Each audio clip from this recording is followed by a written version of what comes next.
Patrick. Yeah, they are. They're coming in. Black tops, black pants. The budget. That budget is high. They look like they've grown. I'll give you better than a count. I'll let you know that the Fire of the Carolinas is coming in swinging Hello, from the can you top hear me? rope at this point. Oh. Black top, black sweats. Yeah. Playing Street on the clothes. concourse, walking into the seats. Yes. Jonathan's got him on some jacket that looks like cross between Duster or Elvis in the mid-'70s on the Aloha Tour. Okay. Come on now.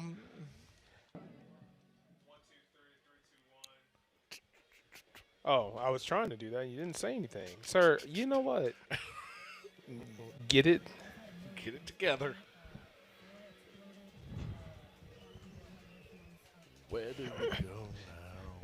Sir, check yourself. 1, 2, 3, 4, 5, 6, 7, 8, 9, 10, 10, 9, 8, 7, 6, 5, 4, 3, 2, 1. Clear it, check it, let's go. Fantastic. Yes. 1, 2, 3, 4, 5, 6, 7, 8, 9, 10. You want me to keep going?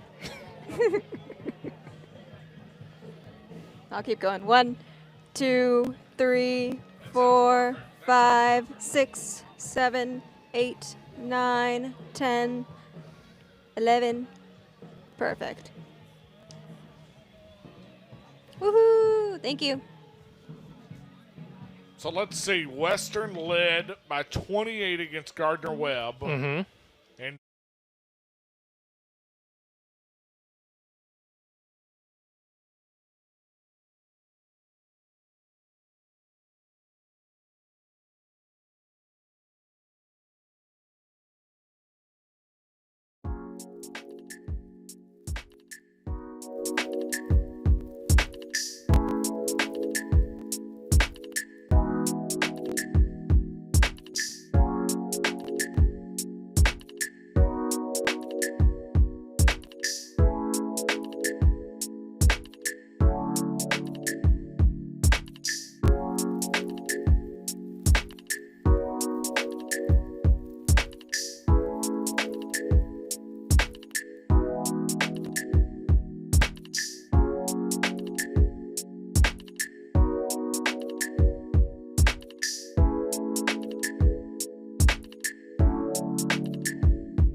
Well, it takes an additional hour and 53 minutes from the originally scheduled 6:07 kick time to get to the 25th year of business at the north end of one of the nation's most beautiful campuses. But we say good evening on the first Saturday night in September with Dr. Kyrie Walker and Hannah Brady on the Elon sideline. I'm Taylor Durham. We'll hear from Hannah in just a moment. Phoenix at 0-1 on the year after the 45-17 setback last Thursday night in Durham. The Davidson Wildcats at 0-1 on the year after losing their opener at home 51-14 to Georgetown. Elon has won the opening toss. They have elected to receive, and so the Wildcats will simply pooch one into a Saturday night clearing sky, and Elon will make the fair catch and will begin things first down and 10 from their own 39. I say a Saturday night clearing sky. There's been a little bit of everything since about 4:30. I think one of the fun things about this process is you don't know what to expect, and that is what we have had. Oh, we already got a penalty, too. 5-yard penalty added to the end of the kick. First down. So a 5-yard penalty on the Davidson Wildcats has been added to the kick, and so the Phoenix will not start first and 10 from their own 39. Move them up 5. They'll go first and 10 from their own 44 for Landon Clark, redshirt freshman from out of the New River Valley in Southwest Virginia. Snap, handoff given to TJ Thomas. He'll find a seam and drag Wildcats across the midfield stripe. They'll actually rule him down just in front of the midfield stripe, so a gain of 5 on the play, make it 2nd and 5. I think that's going to be a part of the game plan for the Phoenix tonight is just ground and pound, utilizing the size advantage they have on the offensive line and trying to create some space for the running backs to do what they do best, and that's create opportunities to score. First pass of the evening and the first catch of the evening, Isaiah Furman, who did not play last Thursday night in Durham, finds his way inside the Davidson 45 to the 44-yard line. Yeah, not having Furman last week was tough to see. However, that allowed opportunities for backups at various positions, especially in the wide receiver core, to get some reps and get ready for tonight's game. Clark, play action. Landon looking to take the shot. He'll go right back to Furman. Isaiah splits the defenders inside the Wildcat 30 down to the 26-yard line before the tackle can be made. Coming up to make the stop for the Wildcats, the bike backer in Trey Johnson. I'll tell you right now, the offensive line for Elon's doing a fantastic job. Leighton Lee, first career start, doing a great job on the solo block there, keeping 11 clean. They're going to need to do that tonight. I know that's one of their goals. Handoff given to Thomas. TJ knifing his way into the red zone, now darting through Davidson defenders and down to the 12-yard line. That will be a gain of 13, and will make it another Elon first down. Boy, the Phoenix right now building off that confidence from 9 nights back. I'm telling you, I'm very impressed right now by the effort, starting with Braden Walker at center, Leighton Lee, and then Michael Muldrow creating opportunities for the cutback lanes in order to do things just like that. TJ Thomas, the spin, and then he simply takes on two would-be Davidson tacklers, including Shea Ragland, the sophomore from out of Ledford High School in High Point, North Carolina. Yeah, I think, once again, that has been the goal this week. That's what Coach kind of talked about, the physicality of the offensive line. Davidson's defensive line got pushed around a little bit last week versus Georgetown, so I think it's kind of making a statement, especially after a long delay, get things rolling and try to put 6 on the board. First crack inside the red zone on the night for the Phoenix. Snap, handoff given to Thomas. TJ right up the middle and right over the top of Braden Walker. He will take it to the doorstep of the first down marker. Let's wait and see. I believe they're going to say, oh, excuse me, they will say that it's enough. So first and goal from the 2-yard line for the Phoenix. I mean, reshuffled offensive line. You have Luke Duska, who played tackle last week, playing guard, trying to get some movement here to allow TJ to get in. Handoff given to Thomas, and Thomas with Williams in the backfield. First time we've seen the duo used on the same snap. And TJ will take it down to the 1-yard line. And so the Phoenix, a steady diet here in the early going, now an 8-play drive, starting off with the opening Wildcat kick. I think you're going to see a lot of Williams, especially as you get to this point towards the end zone, just with his size, stature, and how he runs low to the ground. He can kind of turn his legs and make it happen. Clark on the play action. Davidson applies pressure. Landon turns the corner, diving for the pylon. Did he get it? Yes, he did. Landon Clark on the touchdown as Jason Farnsworth, the head linesman, sees the guy from Radford knock the pylon down, and the Phoenix find their way to the first touchdown of the evening in the early 6-0 lead. That's maturity right there by Landon. He could have forced the pass to try to get it to Isaiah to celebrate him being back, but just utilizing the speed he has, kind of getting away. Bad angle step there from Davidson, and just a quick little shimmy. Good dive to the pylon. 6 for Elon. Jeff Yerk on the hold. Hoffman on the snap for Luke Barnes, the Greensboro native and Grimsley High product. Snap, spot kick is away, and it is good. And the Phoenix have jumped out to an early 7-0 lead. We will keep it right here, and in fact, down to the Phoenix sideline we go. Hannah Brady is with us. Hannah, I mentioned earlier, an hour and 53-minute delay from the scheduled 6:07 kick time. How does a college football team deal with almost 2 hours of free time? Yeah, Taylor, a long 2 hours for the Phoenix. I talked to head coach Tony Trisciani during pregame, and he told me it's been a long 2 hours, but the support staff was great. They kept the team fed, and the mantra was to stay loose and stay focused when the team came out on the field during warm-ups. Around 7:15, he broke the team down in the huddle. He said, it's here, it's happening, let's play football. And that's exactly what we're seeing the Phoenix do. No shortage of energy down here on the sidelines, guys. Hannah, thanks so much. As always, Hannah Sideline Reports presented to us by our friends at Duke Health. Wade's Jewelers scoring drive summary goes 8 plays, 56 yards, 3:19 off the clock, and Landon Clark with his second rushing touchdown as a member of the Phoenix. And now Luke Barnes will put the Wildcats into motion offensively for the first time on the night. And Barnes will simply dot it into the end zone, and Davidson will get it first down and 10 from their own 25-yard line. I think from everything we saw last week against Duke, this week versus Davidson, that is an ideal dream first drive of the game for the Phoenix. Specifically, reshuffled offensive line. You move Duska as a tackle. You add Leighton Lee as a guard. I mean, just looking, and you have Evan Safreed making his first career start. A lot of new faces and new places, but the expectation does not change. The standard does not change. Those young men came out with a lot of energy, a lot of fire, moving the Davidson's bodies, the defensive line to the second level and creating gaps for the run game. That is going to be something you want to continue to see if you're a part of the Elon faithful. One different image jumped out at the end of that opening drive for the Phoenix. We'll talk about it next time on offense. As Coulter Cleveland gets started, he'll flip one out. Pass is caught, and making the catch will be the back for the Wildcats, and it will be Will Jones, the 5'11 sophomore and hometown product from out of Davidson and Huff High School. Mari Adams, 6th best runner in the history of Wildcat football, does not get cleared to go this evening. That's over 6 yards per carry, the best yards per carry in the history of Davidson football that's on the shelf this evening. 2nd and 11. Snap, handoff once again given to Jones, and he will run right in to the teeth of the Phoenix defense. Is there to make the stop Jesse Powell, also Asher Cunningham in as well, and they'll force the early 3rd down and long, 3rd and 10. For the majority of the game last week versus Duke, Elon did a fantastic job against the run, and I think it just establishes with wrapping up. I know one of the messages this week from Coach Trisciani to the defensive staff is just keep your head up, wrap, bring your hips, and make the tackle. Because if you take away some of those breaks for huge runs for Duke, it was an outstanding day for the defense against the run. Davidson 4 for 14 last Saturday in 3rd down opportunities. Cleveland will fire, and this one is incomplete, intended for Brody Rena, or Rena rather, 6'1", 191-pound senior, and it will bring up 4th down, and so the Phoenix defense plays complementary football with the Phoenix offense. After the long touchdown drive, they force the 3 and out, and the first opportunity for Chase Benoit, the Wildcat punter.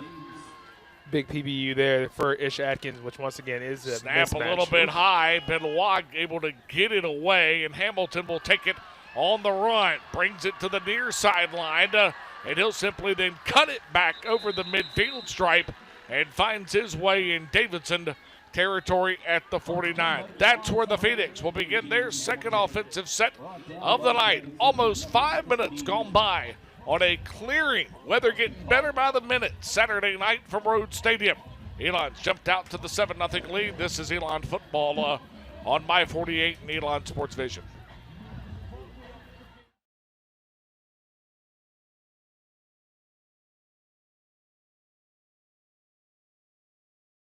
The nation's most beautiful campuses. Their mission, a stay with a purpose, ensures that 100% of profits from your stay and meals go directly to supporting student scholarships. Enjoy fine dining at the Mark, along with exceptional hospitality throughout your stay. Learn more and book your visit at the inn at elon.com.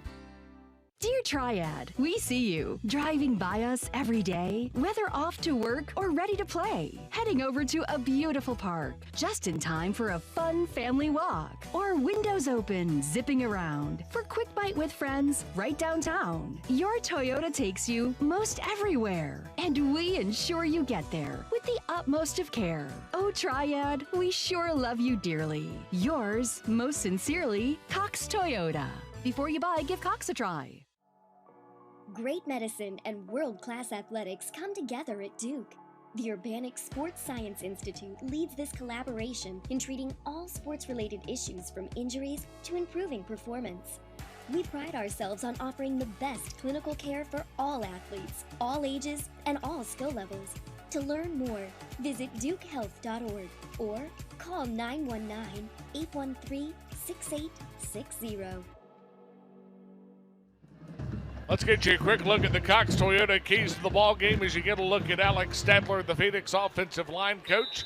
And on the other side, Saj the car. For the Phoenix, you and I heard throughout the week, especially in our visit with the head coach on Wednesday, the focus is on Elon in all three phases as Landon Bakey takes the opening snap and runs it to the 36-yard line, a gain of 13.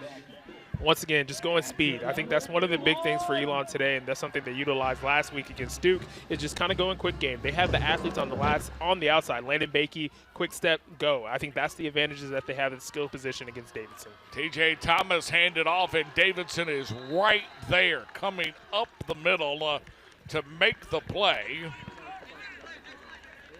And it will be Nicola Scott, the sophomore from out of Lumberton, North Carolina. We saw the other key to continue to be better on third down in the red zone offensively. Lost in the shuffle, 8 for 17 against the Power 4 was pretty good on third down. Yeah, they did an outstanding job of competing on those downs. That's something we haven't seen the last 2 years, but they want to do things like this, try to get the big play. Yep, loading up to throw it deep, and it is incomplete. Zymir Winston, the intended receiver, and it will bring up a third down. And long first spot of bother the Phoenix offense is seen in this opening quarter. And the first third down opportunity of the night. Yeah, I think Zymir Winston is going to be needed within this offense, especially running with the twos. He has a dynamicness about him that if he gets the ball in his hands, he can make plays there. Just a little bit outstretched from his arms, but he can make that happen for himself. Clark zips one out. Pass is caught. It's Bakey that makes the grab inside the 20, down to the 14-yard line. Needs 12, rips off double that. 24 on the catch by the man from out of Weddington. I think we're going to see if Davidson's not going to put pressure on Landon Clark tonight, he's going to have all night to kind of sit back there. The athleticisms of the wide receivers, also looking at Dylan Magazoo as well. They're going to be able to pick their spots, and the ball can get there. We have already talked about Landon can zip it. So Davidson's going to have to put some pressure, run some stunts in order to throw a little confusion at this makeshift Elon offensive line. This is Thomas with the carry. TJ will take it inside the 10 and then slung down at the 9-yard line. Robert Lamar, the junior from out of Los Angeles, California, comes up to make the tackle. A lot of credit, though, to the offensive line. Once again, we talked about it already. You have replacing both guards from last week who started, are not playing this week. You bring in a tackle at guard. You got a guard playing their first ever game, but you can't tell with how they performed so far. A lot of credit to Coach Alex Stadler and the staff. Clark looking for the end zone and looking for Furman. It is incomplete. Shea Ragland in coverage will bring up third down and 5. Isaiah Furman made a living last year off of those jump ball scenarios where he's one-on-one on the outside, and I think that's what the Elon offense is going to be looking for as well, if he has those moments. But looking at this position right here, 3rd and 5, going towards the end zone. It's interesting to see what the play calls or playbook will be, especially since Davidson has to consider the speed in Landon's legs. First time to see the empty backfield on the night, Kyrie. Landon Clark will float it into the back corner of the end zone, intended for Will Langford, and falls incomplete. He had it. I think Landon there got a little happy feet. He kind of just tried to toss it off his back foot and kind of led Will a little bit too much because he had him back there. Will had to step on the DB, but missed opportunity. That's something that they'll look at, an opportunity for not Yerk, but an opportunity for the special teams to get 3 on the board here for Luke Barnes. Distance on this one will be 27. Yerk on the hold, Hoffman on the snap. Snap, spot, kick is away, and it is perfect. Phoenix have drawn scoreboard lights on each of their first 2 offensive series, and they move into a double-digit lead on a Saturday night. We head to break from Rhodes Stadium, the home opener. Phoenix trying to be successful in that category for the 3rd time in the last 4 years. This is Elon Football from I-48 and Elon Sports Vision. Some things in life are hard. Buying a car shouldn't be one of those things. And that's why more and more people are choosing Modern Toyota in Winston-Salem. Modern makes it easy with over 900 new Toyotas to choose from. And you'll always get our lowest possible price. The friendly staff at Modern will help you choose the right Toyota for your needs. And our simplified paperwork makes it easy. We'll even deliver your new Toyota straight to your door. Get started today at moderntoyota.com. Experience the Modern difference.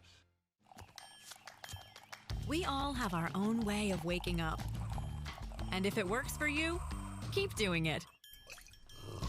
We think you should bank your way too. Here's what we recommend. Atlantic Union Bank. Any way you bank. At McGurk's Pub, you'll feel the Philadelphia brotherly love in the food and atmosphere. Home to the tidal wave and the best cheesesteak south of Philly. McGurk's also has a local craft beer selection that pairs perfectly with our delicious nachos. Bring your friends and family to McGurk's, the best eats and atmosphere in Eli. We all have our own way of waking up. And if it works for you, keep doing it. We think you should bank your way too. Here's what we recommend. Atlantic Union Bank. Any way you bank. Wade Schiller's scoring drive after the Luke Barnes field goal goes 27 yards. It is 8 plays, 40 yards, 2 minutes, and 24 seconds off the clock. Scoring drive summary presented by Wade Schiller's in Gibsonville and Southport on the coast. Should not be stressful to celebrate life's big moments. Let our friends at Wade's make it easy. Total offense, 96-1. Is that any good? I think that's great, especially after a 2-hour delay, right? I think that's something to really talk about. They stayed locked in, but I think the foot was going to be on the gas to start this game regardless. I had some conversations with head coach Tony Trisciani this week, kind of talking about needing the energy, needing a little bit more juice, and no matter who's into the game right now, the Phoenix are being physical. They're playing fast. They're making plays. I know they're probably disappointed to get 3 rather than 6 there, but I think this is just an opportunity to continue to grow. So, Davidson's going to throw a few wrinkles, so the Phoenix should be prepared. Barnes will send this one away, and it will head out of bounds.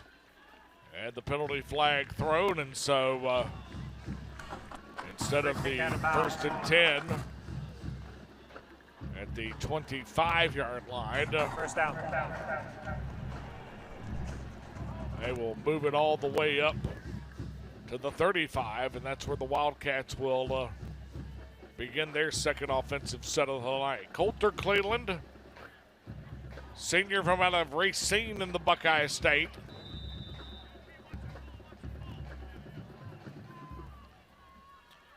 Who did not play last year. Yep. Handoff is given to the back, and finding his way up the middle will be Mason Sharon, the senior from out of Leo, Indianapolis. one thing I love so far is looking at the two seniors on the defensive front, Paris Lowry, Jake Loro, doing a great job being tree stumps, right? Like making sure they're setting their feet, getting both of them really solid punch on the guards or the center, whoever they're lined up on, and making sure they're not moving, which is clogging everything up. So the Davidson running game can't get rolling in the middle because of the two stalwarts there, two seniors that are shutting things down. Handoff is given on the sweep. That's coming to what it looks like Drew Frazier. And Frazier is upended behind the line of scrimmage, right at the line of scrimmage. And it'll make it 3rd down and 9 as the tackle is made by the Phoenix. And Sinquavius also Brooks on the trail of Frazier. Sinquavius did an outstanding job just kind of maintaining low, but great job by Brody Carroll getting him there, pushing him to the outside right into Sinquavius, getting him down. Big 3rd down opportunity here for the Phoenix. Davidson 0 for 1 in the early going. Their first drive was a 3-and-out effort. Receiver in motion, that's Renna. Leland looking to go to the air on 3rd down. He'll zip one out, and it is incomplete. That's a missed opportunity there for Davidson. He had enough time in the pocket, put the ball where only one person can get it. A little bit of wet mist, all the fun kind of going on right now. So that was an opportunity to move the sticks and try to put a little bit of pressure on this Elon defense. You got to come up with that for your quarterback and your offense in that moment. Now, going to potentially give the ball back to an offense that has not had that much trouble driving. So Davidson's going to have to go back to the drawing board and clean things up immediately. Rita's been targeted twice yet to come up with a catch, and it will once again force another 3-and-out. Phoenix defense stiffens after the penalty on the kickoff against the Phoenix as DJ James Hamilton will field it on the bounce and take it to the 41-yard line, and that's where the Phoenix will begin their 3rd series of the night. All right, 2 series in. You said something to me last Thursday I found really interesting. It felt like every drive answered a question. Feels like we've gotten there this evening on the offensive line. And boy, the Phoenix defense, this is a quiet 6 snaps so far. Yeah, and they're playing fast. They're getting to the ball, and I think that's what we saw last week. And I think that's probably was the message from defensive coordinator Casey Vance to this group. If you can play like that versus Duke, you better play like that versus Davidson, and that's what they've shown so far. Clark will rip it on 1st down, and it is incomplete. Landon Bakey inside Davidson territory down to the 47-yard line, gain of 13. I'm going to tell you right now, we've been waiting patiently for Landon Bakey to, be healthy and be able to go, and he is going to be really important in this offense. Clearly, so far, he's built a really solid relationship with Landon Clark. It's been a security blanket for him since Isaiah Furman's been out, but he's going to keep leaning on him going forward. 15-plus yards per catch in the opening quarter for the Phoenix pass game as the handoff to Dan Frederick. First time Frederick's gotten a look on the night. He'll get it back to the line of scrimmage, but then slung down to the ground. Is there to make the play is Scott once again, the defensive end. I'll tell you right now, if Dan Frederick can have that one back, don't dance necessarily go east-west. You got to go north-south, especially against this team, but then also with the offensive line. Just wait for your moment and go forward rather than dancing. Clark, straight drop. He'll flip one out in the flat. This is Frederick. Nice cut move. He'll bring it to the 40-yard line and then taken down. Tackle on the play will be credited to James Chandler Fuller, the strong safety. I mean, Dan Frederick, there you can dance, good sir. There you get to showcase the skill set a little bit. Great footwork there, kind of making the first man miss and taking a potential 3rd and long into a 3rd and more manageable for this Elon offense. But as they've been rolling, I know they do not want to come off the field. They need to convert this here. 3-1 in terms of plays snapped in the opening quarter. 18-6, the 19th snap on the offensive end and an incomplete. Dylan Magazoo, the intended receiver. Trey Johnson, the Mike backer, in coverage. I think they're going for it, T. Phoenix are now 1 for 3 in 3rd downs. It would be a little bit on the iffy side of the Luke Barnes range, especially with the weather earlier. It would be from about 48, so the Phoenix will give it a whirl on 4th down. Up 10-0. Clark looking, and down goes Landon Clark on the sack. And it is Trey Johnson, the sophomore from out of Murfreesboro, Tennessee, who comes away with the sack in the 4th down opportunity. The Phoenix will turn it over on downs, and Kyrie Davidson with their best by far field position of an opening snap on the night. Listen, I give it to Davidson there. They met the pressure. It was one-on-one matchups all the way down, bringing someone on the outside. But I also love that for the Phoenix. I think the offensive coordinator, Doug Martin, sending a message that we're going to continue to push and go for it. However, especially with the double pump with someone coming on the outside, Lane has to make sure he gets rid of the ball, goes to the first option, or utilize his athleticism and his legs to get the first. But defense back on the field here for the Phoenix. Cleveland will flip it down. Pass is caught. That is Rita who will make the catch. They will say it's an incomplete pass. Rita looked like he had made the grab, but it is ruled that it incomplete. And so Cleveland now 2 for 5 on the evening. Guy who is 4th best in the country in efficiency in 2023. He'll keep it on the quarterback design run. And the power across the midfield stripe will take it to the 48-yard line. Gain of 4 on the play. Let's make it 3rd down and 6 for the Wildcats. Their first snap in Elon territory on the night. One of the things I think jumps out, Phoenix on the kickoff unit. Luke Barnes draws the penalty for the out-of-bounds kick, and then the sack on 4th down.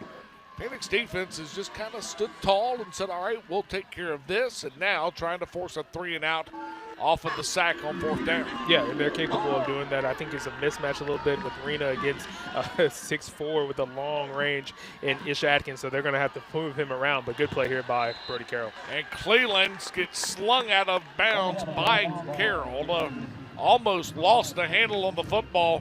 Phoenix are a little bit fortunate that time as Brown looked like he may have jumped on the time. Excuse me, it's Lowry, not Brown, 4, not 3, who looked like he may have jumped on the snap, but a good job by Paris. A veteran move, as you like to say, of a guy that got back and simply out of harm's way. Savvy veteran there, but then also I think one of the great additions to this defense is going to be Brody Carroll. The way that man flies from sideline to sideline, and then he missed a few opportunities past week against Duke. He wanted to make the most of them today.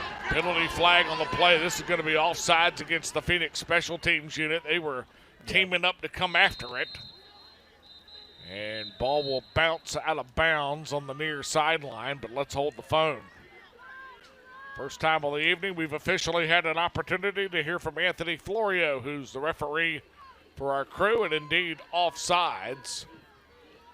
You would imagine Davidson accepts the penalty. It'll be 5 yards, so still 4th down. And still punting distance. But an opportunity to maybe back the Phoenix up a little bit as you get a look at the replay. I can tell you this right now. It is Brennan Davis who blocked one last year. And he has been aggressive so far tonight. That's the 3rd one where he's going to go get it. So clearly, special teams coordinator Milo Austin wants him to go attack. First down, Elon. So Davis jumping off sides will be declined by the Wildcats.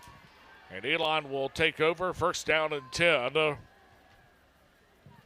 Almost 12 minutes old on a Saturday night, and a ball game delayed 1 hour and 53 by Mother Nature.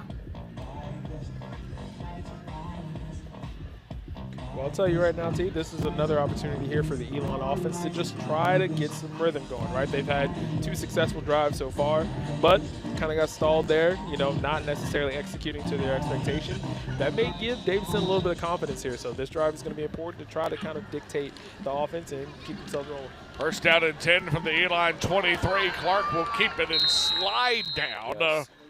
I'm sure Landon's got enough for the first. I'm sorry, I said 23. I meant 24-yard line. Gain of 9 on the play. I mean, outstanding kind of read there. Great pull there by Landon because they were clearly cracking down, and Landon slid. I think that was a big conversation after last week. Not taking unnecessary hits that he doesn't need. He's done a great job putting him in 2nd and short, continue to build on it. Play action, Clark, straight drop. He'll load up and fire. Got a man out there and just out of the reach of Isaiah Furman. It'll bring up a 3rd down and short. Boy, the Phoenix, when they've wanted to take the shot this evening, they've been able to take the deep shot. This is a little bit different than last year. Clark's been able to keep clean because the run game's been so effective last Thursday and in the early going. Yep, and Landon's done a great job. That's a great ball there. It's just Isaiah had a step and just a little bit off. That's, I think, towards the end of the season, that's going to definitely be there. This is Isaiah's first game back. But I love the big play there, trying to find those openings within the offense, especially in the second and short scenario. Let's call it third down and short as Bakey in motion. Now the handoff given to Bakey and Landon unable to find the yardage needed on third down and short. A little bit of a zigzag work that time in the backfield. Yeah, you know, dancing around a little bit, kind of going side to side. I think one thing that Davidson's been adjusted to is, you know, kind of just playing with their eyes and making sure they're not falling victim to it, staying home and staying with really good technique. So after a slow start, that's 2 consecutive stops for this defense. But I think Elon has to go back to running between the tackles, utilizing the physicality, having their own line, working to the second level. That's where the opportunities are going to be, and then that's going to open up the other chances to be able to go sideline to sideline. First 3 down on the night for the Phoenix. That'll bring on Jeff Yerk. Southern Pines native, Pinecrest High School. He will hit a spiraling, booming punt inside the Davidson 20. It will come to the stop at the Wildcat 14, and by my math, it is a 54-yard effort to begin the evening for the guy who last year booted 26 punts of half 100 or more. I mean, Jeff Yerk's that guy in a lot of ways, especially coming back, putting on that Elon jersey last year. I mean, having a phenomenal season, and then just getting started what he had at Duke. Obviously a little hiccup there, but if you look at the rest of his performance, it was outstanding from start to finish. So that obviously that is a weapon for the team to pin opposing offenses back and allowing the defense to get to work. Phoenix up 10-0. Cleveland on the 4th offensive set for Davidson. He will run the power and almost enough. 9-yard gain for their first down of the evening. Yeah, I think that's going to be something that Davidson's going to have to do. They cannot just kind of line up and overpower Elon. They're going to have some QB set runs. They're going to have to, you know, play with the vision, try to do a little trickeration here to try to get at that defense, because kind of lining up and just kind of defeating this pretty powerful defense so far is not going to happen. But doing things such as this is something that can help. Cleveland led the Wildcats with 57 yards last weekend. And he will hand it off to Will Jones going up the middle. And a gain of 1 on the play. I think they're going to say just short. Make it third down, and let's call it less than a yard. Yep. And I'm looking at Chaz Knox right here with a great opportunity, and also Nasir Kelly as well. Those are going to be the second defensive line on the interior. They're probably coming at him here, so it's going to be really important for the defensive tackles to get pushed back, not getting backwards, so they can try to get those linebackers free to make plays back. Third and short, handoff given to Jones. Davidson's got the first down and a little bit more, as Will Jones will take it out to the 28-yard line. Needed 1 on the play, winds up with 5. And that may very well be the final snap of the opening quarter. Outstanding job on the right side of the offensive line there for Davidson, kind of cracking down, and the running back going right behind that in order to move the sticks. 117 yards to 13 tells part of the story. Phoenix have been perfect in the opening quarter. They lead by a 10-0 count. The Director of Athletics, Jen Strawley, joins us next. This is Elon Football on My 48 and Elon Sports Vision.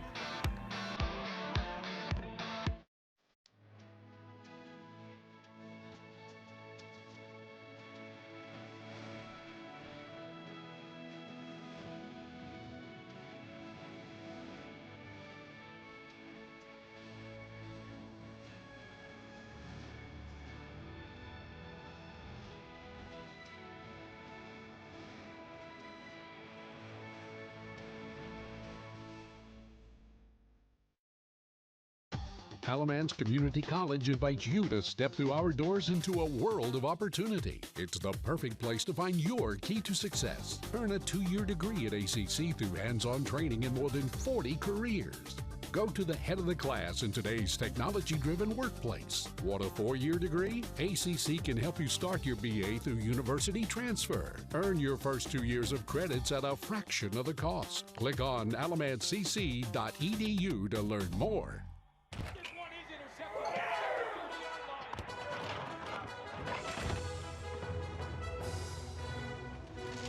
Decorative towel. There was a mess. I wiped up a mess. Yeah, you Where is the Never mind, I found it!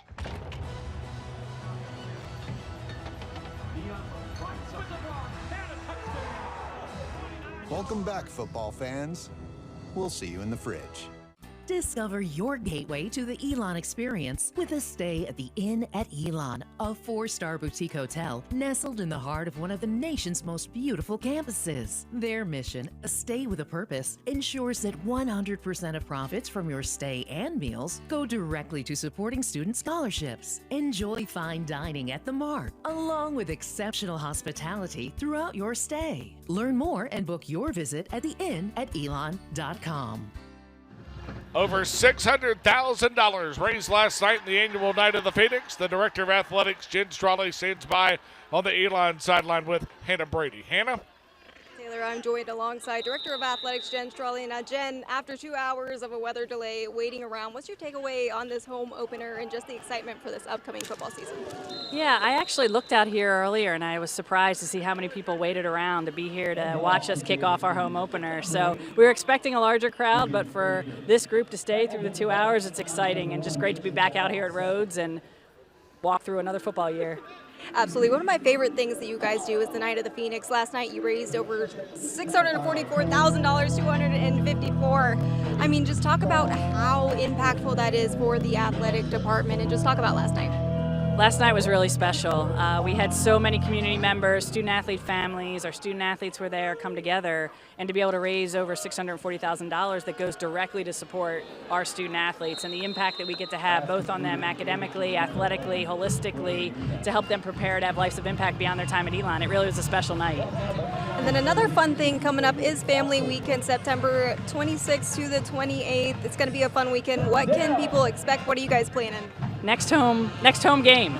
So we have our Family Weekend crowds back. So to all of you out-of-towners, come on in for Family Weekend. Locals, come out and support the team. We're expecting a really large crowd for that game and hopefully a great football game. Well, Jen, thank you so much for your time and enjoy the rest of this football game. Thank you so much. Go Phoenix. Taylor. Hannah, thanks so much. As always, our thanks to the Director of Athletics, Jen Strawley, for spending a few moments. Third down, the ball squirts away from the Davidson receiver. Ivan Hoyt, the first guy to get to it, and then ball popped out. Davidson, though, falls on it. It should be enough for the first down. Although I'm not sure, Kyrie, that's an incomplete. It was incomplete. I'm not sure that's a catch, rather, and indeed they will quickly review that and will list that as the incomplete. And so Cleveland missing for the fourth time in his first 7 opportunities on the night. Yeah, Ish Atkins did a great job there. Kind of got beat on the route. James Hamilton back deep. But Ish Atkins did a great job kind of getting in there and disrupting, even if the ball was perfectly placed. That's the advantage of having someone with such a large wingspan that even if you feel like you got to step on him, he can interrupt it and mess everything up. And oh boy. Yep, bad snap over the head, and Benoit able to get it away, but it will not go far. Simply bounds over the Davidson 40 to the 46-yard line. A punt that will net out 13 yards. You mentioned earlier Phoenix had been awfully close to getting to one.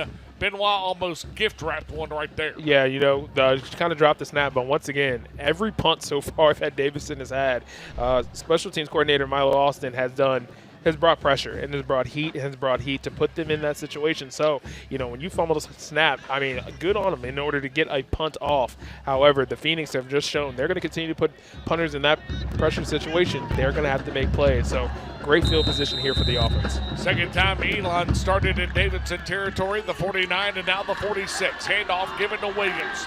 Jamel will find his way across the 40 and diving to the 35-yard line. Gain of the play will be of 11 and move the sticks across the way on the opening snap. Yeah, I think the message was pretty simple there on that break when the offense came to the sideline. It was get the ball to Williams and allow him to go to north, because that is what he's going to be able to do. Doesn't need a huge crease. Great little spacing there by the right side of the offensive line. But Williams, he puts his foot in the ground and he goes forward. The Phoenix need that. Doug Martin and Nate Harris have gone to the full repertoire. We've seen Thomas, Williams, and Frederick in the opening half. Clark on a play action. Straight drop, shoots one out, and Zamir Winston almost had it in his hands. Lamar Bolden Gonzales, Louisiana, finds a hand in there to break it up. You got to be a special human from Gonzales, Louisiana, but I will let you know as well. I mean, great fight there by Zymir Woodson. Didn't give up on the ball, didn't give up on the play, but did a great job to try to put himself in the best situation to make it. But once again, I've been to Gonzales. You drive through there, you don't stop. That's all I got to say. Understand. I'm just letting you know. 2nd down and 10. Great gas station fried chicken.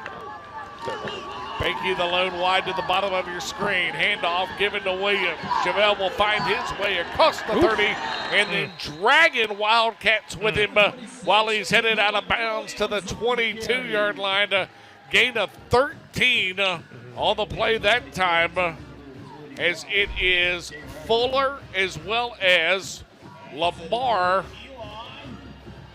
and also trying to make the play is Scott as well, the defensive end. I'm going to tell you right now, I learned this as a defensive tackle. When you have a running back that loves contact, you cannot just try to ride on the shoulders because it's not going to happen. And Jamilian is pretty much saying, get off of me, and that's exactly what he did there. Clark looking on 1st down. He'll shoot one, going to the end zone. Behnke is there and cannot hang on. No, he did too. Excuse me. Yes, he did. Touchdown, Landon Behnke. Thought for a moment it squirted out going across the end line, but the guy from Weddington hangs on, and his first touchdown catch of the season moves the count to a 16-0 Phoenix.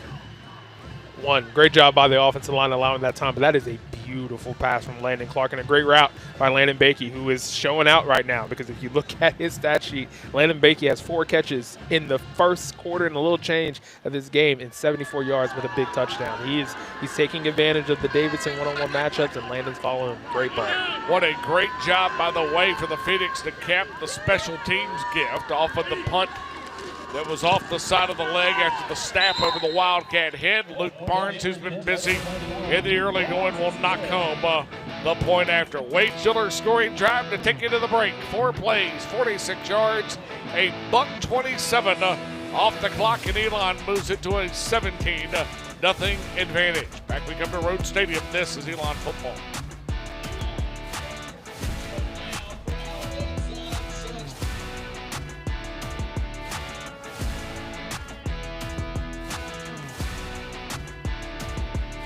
Dear Triad, we see you driving by us every day, whether off to work or ready to play, heading over to a beautiful park, just in time for a fun family walk, or windows open, zipping around for quick bite with friends right downtown. Your Toyota takes you most everywhere, and we ensure you get there with the utmost of care. Oh, Triad, we sure love you dearly. Yours, most sincerely, Cox Toyota. Before you buy, give Cox a try. Great medicine and world-class athletics come together at Duke. The Urbanic Sports Science Institute leads this collaboration in treating all sports-related issues from injuries to improving performance. We pride ourselves on offering the best clinical care for all athletes, all ages, and all skill levels. To learn more, visit dukehealth.org or call 919-813-6860. At McGurk's Pub, you'll feel the Philadelphia brotherly love in the food and atmosphere. Home to the tidal wave and the best cheesesteak south of Philly. McGurk's also has a local craft beer selection that pairs perfectly with our delicious nachos. Bring your friends and family to McGurk's, the best eats and atmosphere in Eli. Great to open Road Stadium tonight for the 25th season at the north end of campus. Fans make plans to be with us for all 4 remaining Saturdays, starting with Hampton at the end of the month for Family Weekend. Visit ElonTickets.com, purchase your season tickets, or purchase single game tickets. Remember, homecoming in mid-October versus Villanova, Senior Day versus the Aggies in late November. The only way to guarantee your spot, visit our friends at ElonTickets.com. Following the scoring drive, and you get a look at maybe the tallest kicker in all of the FCS, in the Greensboro native, and Luke Barnes and Davidson back out. They'll start first down and 10 from their own 25. Yeah, Davidson, it's a big drive. It's a big drive to just try to get some momentum going. I mean, they're kind of getting there, but right now they have, Cleveland has 3 completions for 1 yard, and they have 8 rushes for 17 yards. That's just not going to cut it. Elon's in a rhythm right now, and they have to break it. 15 snaps on 12 drives, 15 snaps on 4 drives, make it 16 on 5 for the Wildcats. And they will simply run it right up the middle. It is Mason Sharon that'll do the honors. Gain on the play will be of 3. Let's call it 2nd down and 7. I told you earlier, Murray Adams not in the rotation this evening at the tailback spot. He and Sharon are 6th and 8th all time in rushing yardage for the Wildcats. I'll tell you about the top 8 here in just a moment. Handoff once again given to Sharon, and Sharon is swarmed under. 55 there in Morrow. Yep. And Brody Carroll 33 and Paris Lowry. I'm going to tell you right now, 55 opening up for 33. That's an issue for an offense. Well, I'll tell you right now, Jake Laurel did an outstanding job there with his gathered step to the left, quick power step going north. And his job is to be the disruptor and to make sure he slows it down a little bit. But if he's getting penetration in the backfield, and that allows 33, who's flying like a missile in the backfield, that means they're going to disrupt it just as they did there. That is what defensive coordinator Casey Van wants to see. He wants to see guys making a muck back there, and that's exactly what happened. Davidson trying to avoid a 5th 3 and out and a half. They are 1 for 5 on 3rd down opportunities. Cleveland, here comes pressure. He's able to escape.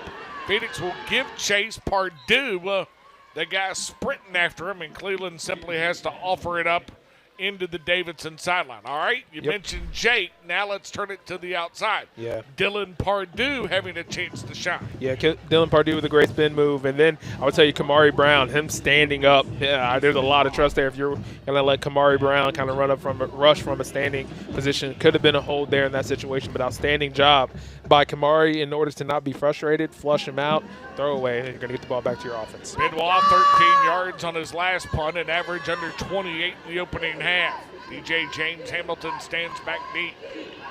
Phoenix look like they're once again going to bring the house. Brendan Davis sort of navigating the opportunity, and once again Benoit will get one away, and James Hamilton will simply take this one on the fair catch.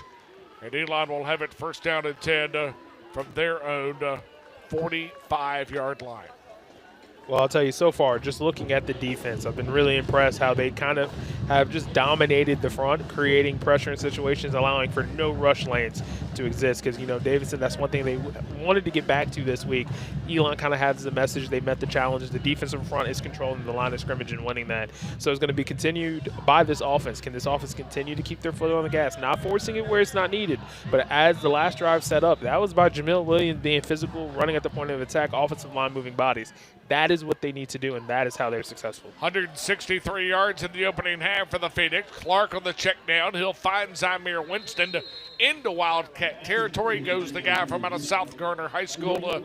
Takes it to the 49 and a gain of 6 on the play to make it 2nd and 4. Yeah, and I think that's a great job there by Landon, just taking what the defense is giving him, giving it to a wide receiver that has some speed, some shimmy, getting a second and manageable, right? Doesn't have to be the home run every play, just taking advantage of those singles, and they'll start to add up. Winston's first catch of the night. Clark will keep it this time on the quarterback power, and he'll simply be chased out of bounds. Guy giving chase that time is Trey Johnson. Mike Backer, who was the leading tackler last week in the loss to Georgetown, limits Clark to no gain.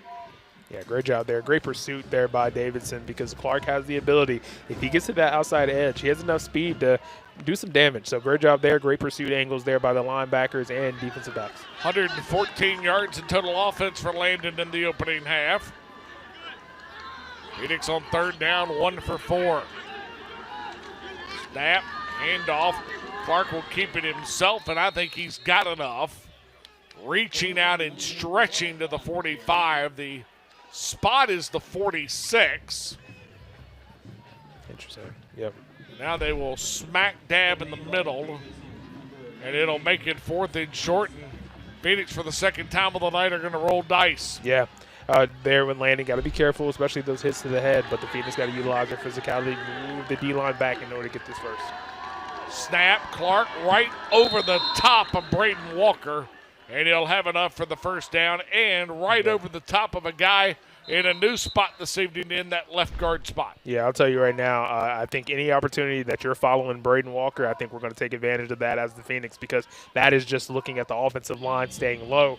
I mean, if 2 of the 3 defensive linemen pops up, so that is a win submarine situation. And then when you got Dylan Magazoo shoving Landon Clark over for the first down, it's easy money in that situation. The defensive linemen for Davidson, they have to meet the Elon offensive line low and try to get a little bit of a stalemate and allow their linebackers to come over the top if they want to stop that play. Duska's headgear pops off on the 4th down. Andrew Hancock gets his first look on the offensive line. Timeout. And quickly the timeout has been called for.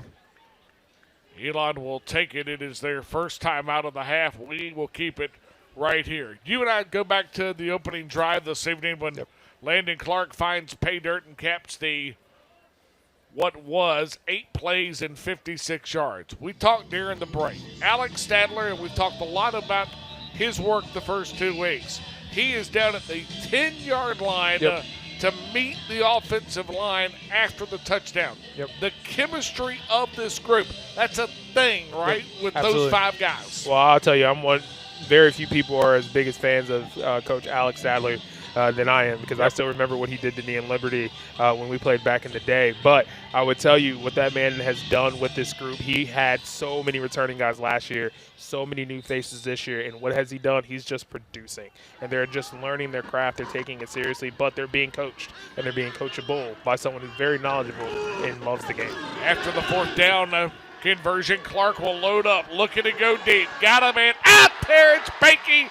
Touchdown number 2, and there is no doubt on this one. Landon Clark loaded up, and Landon Bakey finds his way to his 6th catch, his 2nd touchdown, and a century mark evening. I'm tell you right now, I saw Landon Bakey during the delay. He was just walking around the concourse looking like he wanted some snacks, just looking like having a good time with Cordaway Yates, but he was just excited to play some football. Once again, this is somebody that has had his career so far. Injuries kind of taking advantage, or I'm kind of slowing him down, but clearly tonight he is eating his Wheaties, and he is taking the defensive secondary to work for Davidson.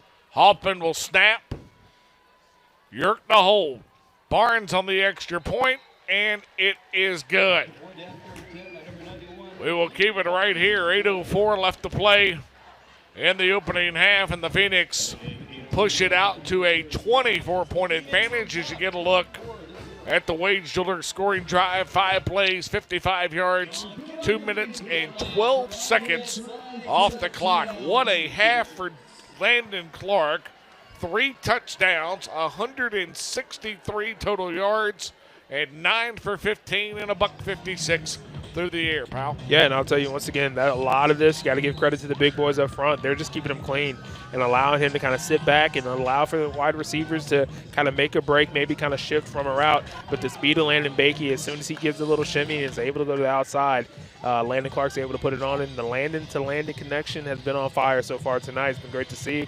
And once again, the Phoenix are just putting drives together, utilizing their athleticism, their speed, the size up front, keeping Landon Clark clean. That was all in the game plan today, and that's what we've seen in the first part of this game. Scoring drive summary presented by Wade's Jewelers in Gibsonville and Southport on the coast. It's time to get engaged by Wade's. Wade'sJewelers.com online. Barnes will boot it away, an end-over-end kick that will be fielded by the Wildcats. Bringing it back is Mason Sharon. He'll turn the corner and bring it out to the 20-yard line, and so that's where Davidson will put it in play. First down and 10.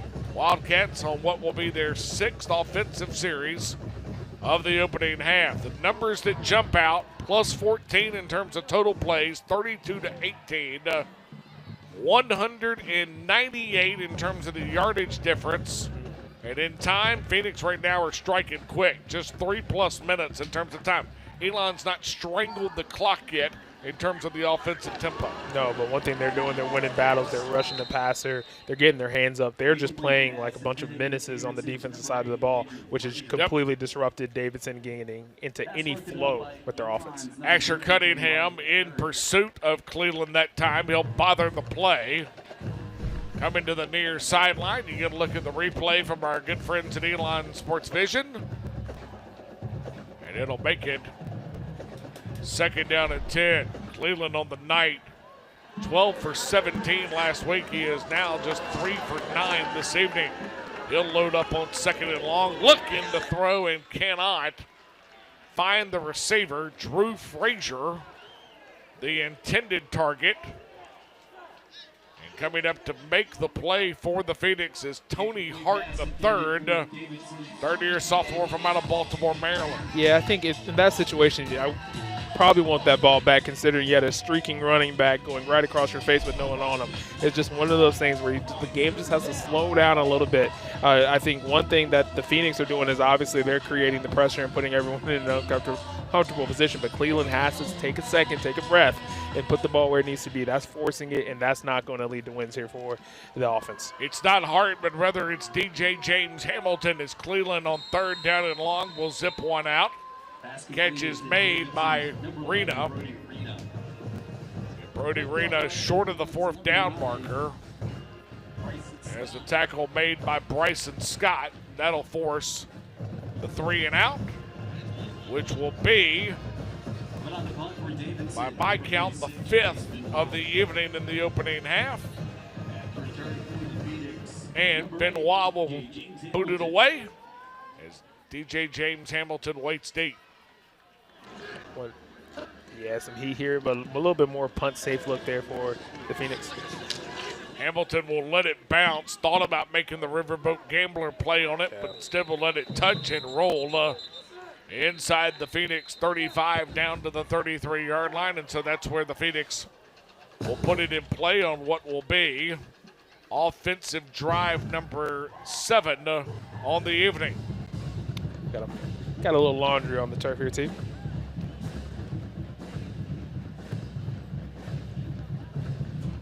Let's wait and see if we get everything cleared up. Hold it. Receiving team. 81, 10-yard penalty. First down.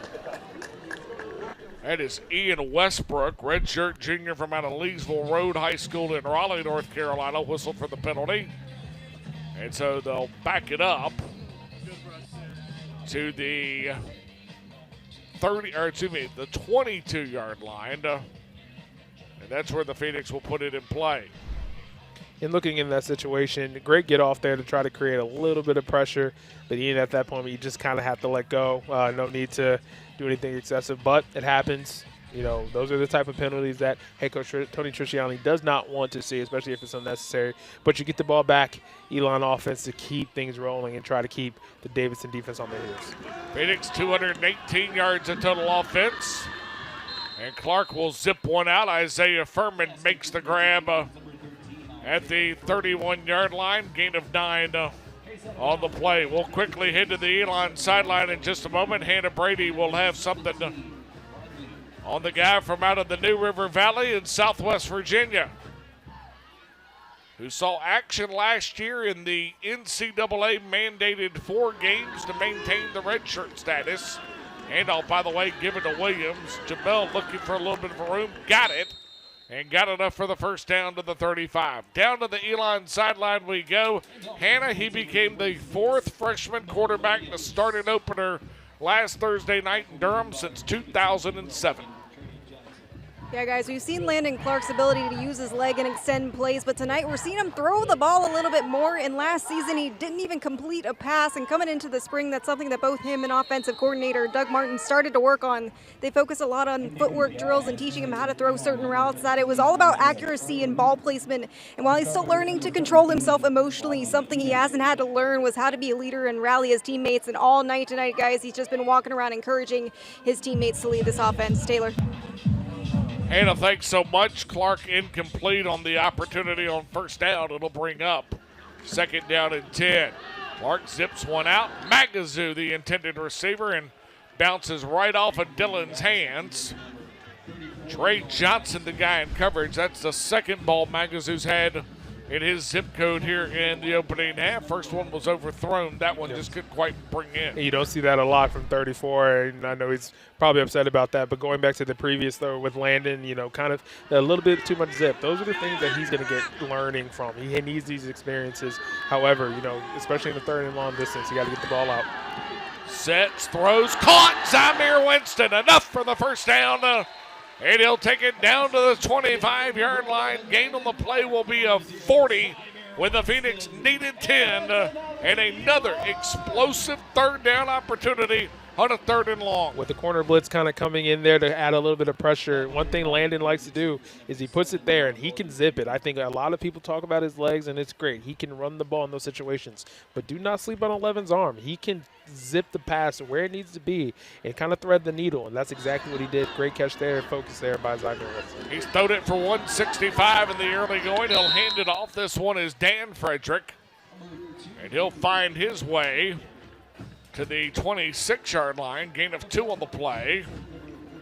Make it second down and 8. I expect we're going to see a little Jamil Williams here in order to run and be physical, trying to really wear down this Davidson defense. They've been on the field for a while in this first half, so trying to take advantage and put 7 more on the board before the half. You want to talk about balance? 19 runs, 19 passes, and Zamir Winston a little bit late to get into the slot. Yeah. And he will draw the 5-yard penalty. Excuse me, it'll not be Winston, rather. It will be Tim Hogan, who we did not anticipate seeing this evening. But Hogan is whistled for the false start penalty. Winston, Landon Clark making sure that he got Zamir lined up, and Hogan just simply moved early on the left side of your screen. Yep. Oh, okay. Because it cut forward. Snap, Clark, flushed out of the pocket. Landon will now tuck it and run. 25, zigzagging his way. Got a block. 15, 10, 5, touchdown. But hold the phone, multiple yellow flags at the Davidson 20 and inside the 20 at about the 17. Let's wait and see. If this is on Bakey, I'm not sure about this call at all. Obviously, looking at it, but turned right into him in that situation. I guess they want him to be more of a shield and throw his hands up, but we'll see what happens on the call. Anthony Florio. That's number 3. Yep. 15-yard penalty. Second down. Mr. Florio's microphone bothered a little bit by the dampness and the weather on the Saturday night. At least it's a little bit better than it was last Thursday night in the Bull City. But Bakey, not only the holding call, but it'll be a 15-yard personal foul. So White Clark's what would have been his second rushing touchdown and his 4th touchdown of the half off the board. And the Phoenix will face with a second down and long. Let's call it 2nd and 14 from the 32. Yeah, that's tough in that situation for Landon Bakey, but I guess, they're trying to take that out of the game. There he has to be more of a human shield rather than delivering the blow. He even dipped the shoulder a little bit. Good call. Clark, straight drop. Landon trying to get it back. He'll zip one out. Pass is caught. That's Winston that'll make the grab, and then Robert Lamar is right there to simply touch him up.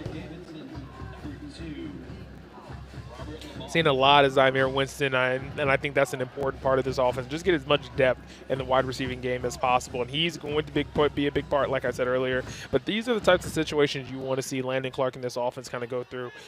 Tough penalty to kind of take six off the board, and now you have a 3rd and long situation to see how they respond. Winston had a grab of 40 on the last double-digit 3rd down opportunity. Clark zips one. This one caught. Zamir Winston once again, and down to the 20-yard line. And the gain will be of 7, and we'll make it a 4th and 5, and Luke Barnes for the second opportunity of the evening. Yeah, just taking what the defense is kind of giving Zamir an opportunity to be athletic. All right, try to get a little shimmy, get a little shake, and get to the first down marker. But great practice here for Barnes in a situation to put 3 on the board and get the defense back on the field to make a stop and get them a chance to put a few more on the board before half. Luke has already knocked one home from 27. This will be from 38.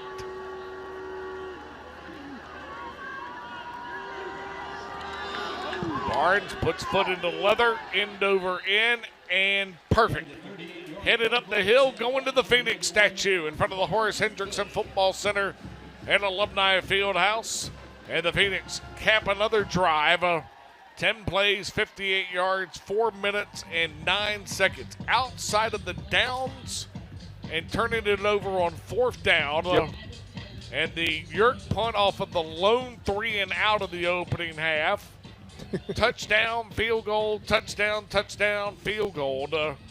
And the Phoenix, Kyrie, 10 plays, their longest scoring drive of the night. It is the 3rd time they have mustered at least 8 snaps on an offensive scoring drive. And then we're seeing a number of individuals get involved. If it's not Bakey, it's Winston. If it's not Winston, it's Furman. You're seeing Dan Frederick get a few carries as well, where you're seeing Landon Clark utilize his legs and also go throw game. I mean, I think you're seeing a little bit of the dynamicness of this offense. However, one of the things is just cleaning up those little mistakes. Obviously, can't necessarily blame Landon Bakey there on that blindside block. And that is, one of the newer rules that they're trying to get out of the game. That's something that he will learn from this situation. But you're seeing a dynamic offense that can beat you in multiple ways. That has been something Elon has been building towards, and you're seeing that against Davidson so far, but that's something they're going to continue to have to do for the remainder of the game, just to get everybody an opportunity to showcase that they can perform. Barnes will send one into the nighttime sky and simply bangs into the back third of the end zone, and so Davidson will have it 1st down and 10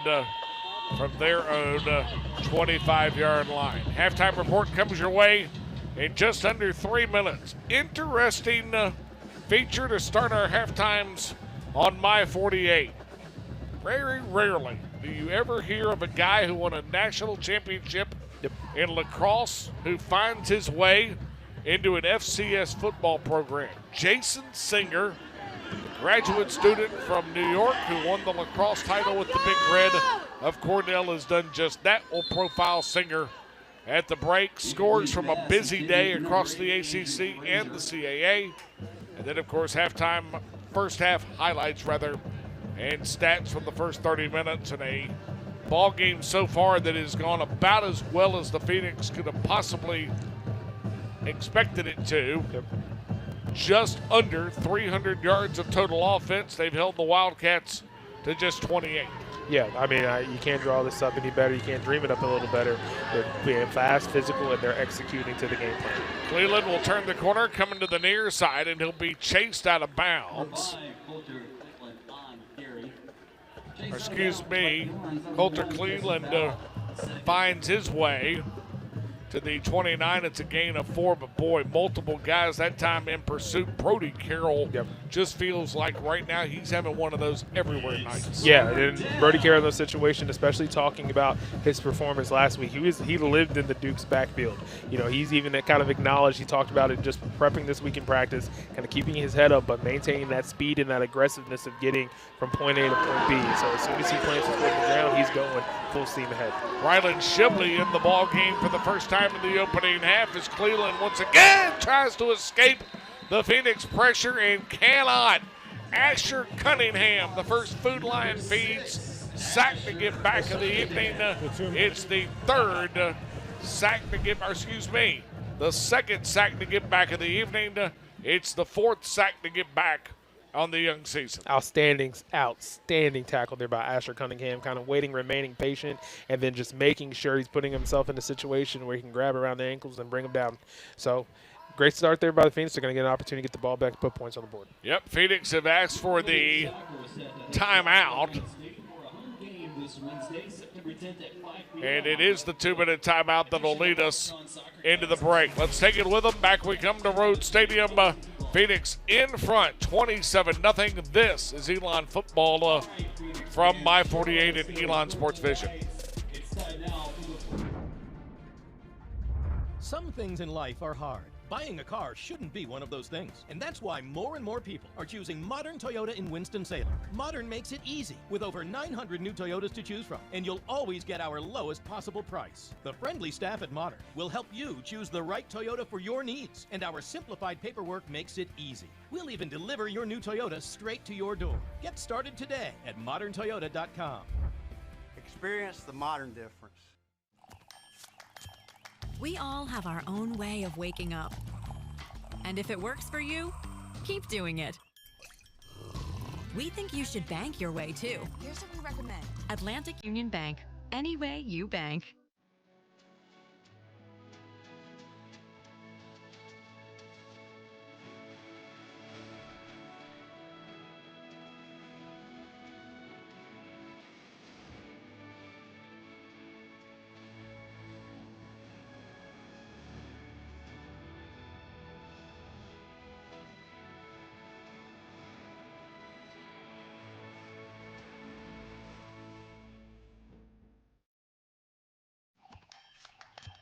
We all have our own way of waking up. And if it works... And DJ James Hamilton will field the punt from Benoit and bring it back into Davidson Wildcat territory. Down at the 43-yard line, Wildcats only wind up netting 15 yards on the punt. And you said it best. Phoenix have kind of played their cards right. They'll have 2 timeouts and a minute 43 left to try to escalate this thing to over 30 in terms of the margin. I mean, if I could give the Davidson defense any advice, it would be maybe to add a little bit of pressure, do a stunt by the defensive line, and not allow Landon Clark to have a little bit more time, and then maybe somebody need to cover over the top Landon Bakey. Bakey's got 5 grabs for 118 and 2 touchdowns in the opening half, and Clark will zip one out. Isaiah Furman makes the grab. That's enough for the first down. Good to see Furman back in the rotation after missing last Thursday night in Durham. Yeah, once again, it's just this offensive line is doing such a great job of keeping Clark clean. Even when they're trying to add one more rusher, they're communicating and making plays. Clark zips one out, and it is incomplete. Bakey, the intended receiver. Guy that is in coverage for the Wildcats is Shea Ragland. And also Trey Johnson. Well, I tell you what, Johnson's a really good player. He is. He gets where he needs to be. Has a quick twitch of getting to the ball when necessary. So that's something they're going to continue to need to lean on in the second half. Clark looking on 2nd and 10. Now he'll pump and go. Landed. Got enough for the first. And then simply run out of bounds inside the Davidson 20, down to the 16-yard line. Needed 10 and rings up 15 as Clark continuing to add to an impressive first half, both on the ground and through the air. Well, the defensive line kind of crashed in. No one has outside contained, but Landon kind of really created that with the double pump fake there, and he really sold it. So there was a bite on the inside, continuing to run out of the outside, getting out of bounds, stopping the clock with a minute 13. So they have a fresh set of downs, and they're moving towards the end zone. Isaiah Furman, the lone wide to the top of your screen. Handoff given to Thomas. TJ running through Wildcats and a touchdown for the Phoenix. About 3 different Wildcats trying to take on the zip code. And the guy that was the All-American as a freshman last year simply ran right through him. Right there as he pinballed off of the Davidson tackling opportunity. I'm going to tell you right now, Luke Duska moving from tackle to guard did a great job kind of shielding, turning the block inside so no one's touching TJ Thomas, and he has shown within his career, once he gets to the second level, good luck. And that puts another 7, the Phoenix offense in a groove right now. 4 plays, 43 yards, 37 seconds off the clock, and Barnes, who has had a busy evening so far, knocks home the extra point. TJ Thomas scores his first touchdown of the evening. And the Phoenix will once again line up to put it away. You heard the Director of Athletics, Jen Strawley, talk about Family Weekend intervisit with Hannah Brady. Quick reminder, it comes your way at the end of September. The highlight, the CAA opener for Elon football versus Hampton. ElonTickets.com to learn more about how you can join us in Rhodes Stadium, or visit the Family Weekend website. And folks, grab a pen real quick. elon.edu/u/parents/family-weekend to learn more. I think in the future we should potentially look at putting a QR code on the TV to help with that, because after the first year, you lost me.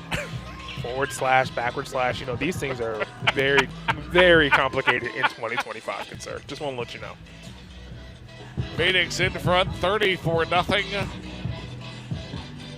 Mentioned it earlier, Wildcats, the home opener at Rhodes Stadium for the third time. As Sharon will field the Barnes kickoff, tried to bring it out, and that was the wrong choice. He is simply snowed under at the 5-yard line. The quarterback. And it is Will Lankford who's the first guy down there to get to him, boss. Can I tell you right now, just that young man, quarterback, wide receiver, special teams guru, but also the captain. When you have your captain locked in on special teams with a minute left to go in a 34-point game, that lets you know we're going to continue to play 4 quarters. So love the effort, the energy, and then also, Will doesn't tackle that much. So, pretty good form there. A few things I'll give him some tips on later on, but great effort there by 7 to keep these guys in it. I'm going to be interested. Hannah will visit with the head coach at halftime as the Phoenix will head into the Horace Hendrickson Football Center as Cleveland will keep it himself and simply winds up at the 20. Ball, though, comes free. Do the Phoenix have the first miscue of the night? Let's wait and see. They'll unstack them, and indeed they do. Yeah. Good pop there by Tony Hart. Just kind of came in right at the end, put a helmet on Ball, and it's for the Phoenix, and they have the ball back with 51 seconds. And I believe it's going to be DJ James Hamilton on the recovery of the Tony Hart calls fumble. Let's get a look at the replay from our friends at Elon Sports Vision. I'll tell you right now, a little disappointed because that's probably one of the best plays Davidson has had, but just coming over the top, putting his body on the ball, knocking it loose. Great play there by Hart. And so the Phoenix, who have found points on 4 consecutive drives, including touchdowns on 3 of the last 4. A short field to work with, 2 timeouts. And Landon Clark will do the honors. 14 for 23, 227 through the air. He's got 264 in total offense in the opening half. 1 snap, 1 throw. Isaiah Furman on the catch. Touchdown, Phoenix. Landon Clark's 3rd through the air in the half. Yeah, one thing in this situation, Landon's just kind of sitting back, patting the ball. You cannot give that young man with the zip he has on the ball, and especially Isaiah Furman, he's working his way back. There's 0 real pass rush, and then you're allowing a player like 13 to get behind the defense. Touchdown, Phoenix.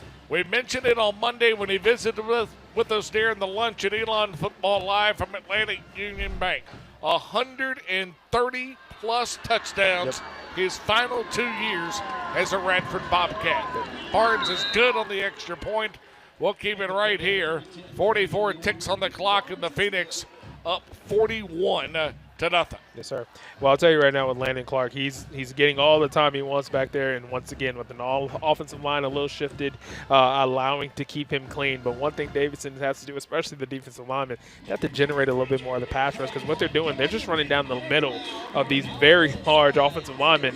That's their dream in that situation. So Landon can just have that time, and that's putting a lot of stress on the defense. So they're going to have to look at some strategies, try to create some pressure or something, because now I guarantee you, the focus might be more the run game where they're going to be moving bodies. So you got to get back and kind of talk about what the strategy is compared to what it's been, and trying to get a little bit going from the defensive side. There's a lot of different numbers that we'll get to during our time together at the break. 18-1 first downs jumps right off the page. I think that's a testament to the offense and how they're rolling, but also the defense. They're not letting Davidson get into any rhythm, and when they had a first down carry, what happens?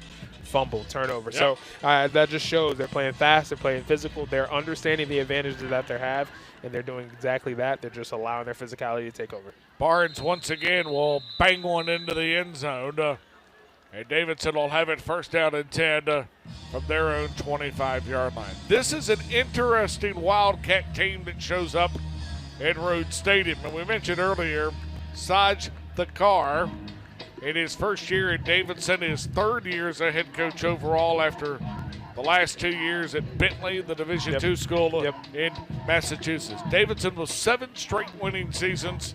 They've appeared in the FCS playoffs in 3 of the last 5 years. Scott Abel finding his way to the job at Rice. A couple of coaches that you and I have had an opportunity to see the last 2 years have kind of taken on programs in the Southwest that are programs looking for a winning edge and looking for a new start. Yes, sir. Rice was got Abel, and then Tulsa and Trey Lamb, who's been at Gardner-Webb and who's at East Tennessee State, and has been replaced by Will Healy. Well, it's just a little bit of kind of the carousel of the coaching circuit, especially at the FCS. You know, some success, depending on who you know, you kind of jump up. But, you know, finding stability is one of the keys, and that is why you look at like a Tony Triciani and just appreciate how long he's been here, been creating the positive culture to go forward. Davidson will let the clock run out to wind up the first 30 minutes. There's a lot of different numbers to get to you. We'll do so at the halftime stats after you hear the feature from Jason Sanger, as well as scores from around the CAA and the ACC. But as we throw it down to the Phoenix sideline, where the head coach in his 7th season has an opportunity to visit with Hannah Brady. Hannah, total yardage, Phoenix 359, Davidson 42. Coach, up at the half, what has your attention? The improvement. Within the game, the improvement. You know, with the whole distraction of the delay and all that, the message was be in the moment and win the moment. And there was some sloppiness early. We had some MAs, you know, missed opportunity on 4th down conversion. But I've seen us now clean it up. We are getting better within this football game. We had an opportunity to execute a 2-minute possession, did that successfully. So what I see, what has my attention, Hannah, is the growth right now within the game.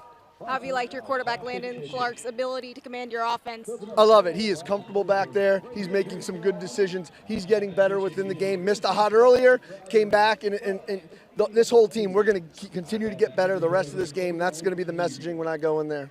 Thank you, Coach. Best of luck. Thank you. Appreciate that. Taylor.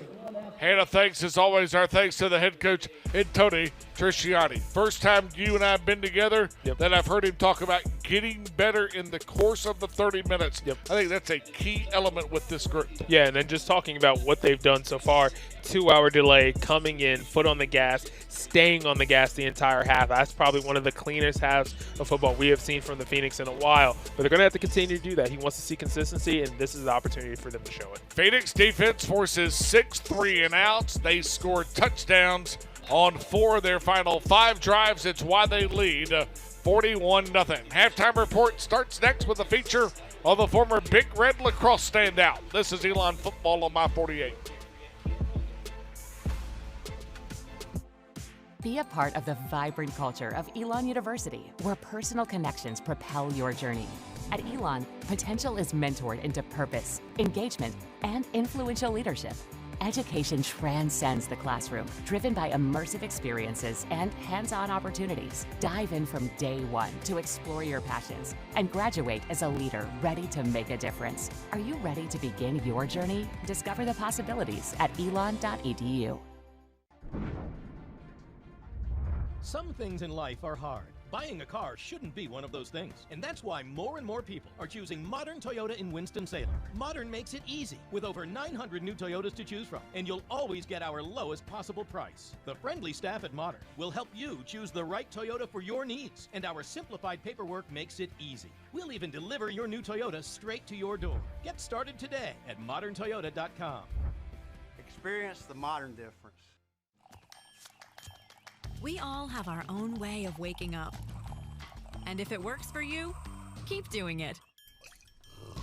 We think you should bank your way too. Here's what we recommend. Atlantic Union Bank. Any way you bank. At McGurk's Pub, you'll feel the Philadelphia brotherly love in the food and atmosphere. Home to the tidal wave and the best cheesesteak south of Philly. McGurk's also has a local craft beer selection that pairs perfectly with our delicious nachos. Bring your friends and family to McGurk's, the best eats and atmosphere in Eli. We all have our own way of waking up. And if it works for you, keep doing it. We think you should bank your way too. Here's what we recommend. Atlantic Union Bank. Any way you bank.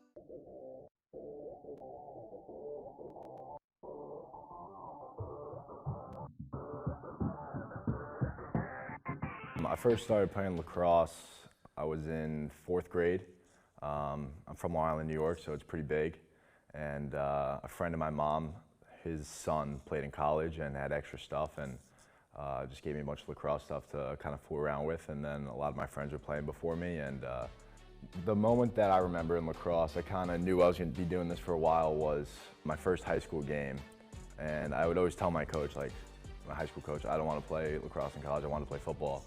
And he texted my dad after the game, was like, we have to talk, like he's got to play college lacrosse, like he's got to play. Choosing Cornell was definitely an easy decision. I got really close with the coaching staff at Cornell throughout the recruiting process. I knew my defensive coach since I was probably 14 years old, and he built that relationship not only with me, but with my parents. My first 2 years, a mentor for me was Gavin Adler. He's someone that through my first 2 years just gave me a lot of advice and has always brought me out to the field to work on certain stuff. And I, consistently keep in contact with him throughout my career, even after he graduated. As you get older, you mentor guys that are younger, especially freshmen coming in, sophomores that are moving up. I always catch myself saying the exact same thing that maybe Gavin told me.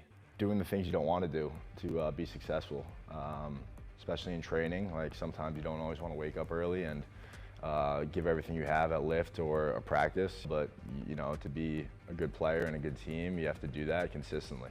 At the end of my junior year, when we missed the NCAA tournament, and all the seniors kind of got together, and I knew that this was a goal to win the national championship, and it was pretty much boom or bust. And from that point on, we knew that we had to get into that routine of crushing every workout, every practice, and not letting a day slip by, because if we did, that could be the difference between winning a national championship and then falling short. Cornell will bring a championship home to Ithaca. It's hard to put in the words the feelings of winning a national championship. It really just validated everything that we did, all the work. A lot of people just see the results of winning games and winning championships, but they don't see the work that everybody puts in, and how not only pushing yourself, but pushing your teammates to make sure everybody's on the same standard, same level of competition to accomplish those goals.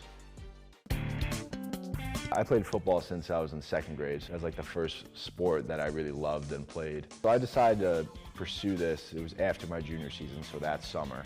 It was kind of like some unfinished business, wanting to play football in college and not doing so. And getting the chance to play Division I football for a year is really great, and I'm just very grateful for the opportunity. It's a different role than I was at Cornell. At Cornell, I was obviously in more of a leadership role, having been there for 4 years and being an impact player. Still trying to get better every day and just trying to contribute to the team as much as possible. But I think a big thing that I bring is just a lot of effort. I don't have necessarily specific goals, because I still want to be kind of result driven right now. Being how new it is and how I just started playing, just trying to get better every day is super consistent in not only sports, but kind of everything you do. If you're improving every day, you're going to be happy with the result.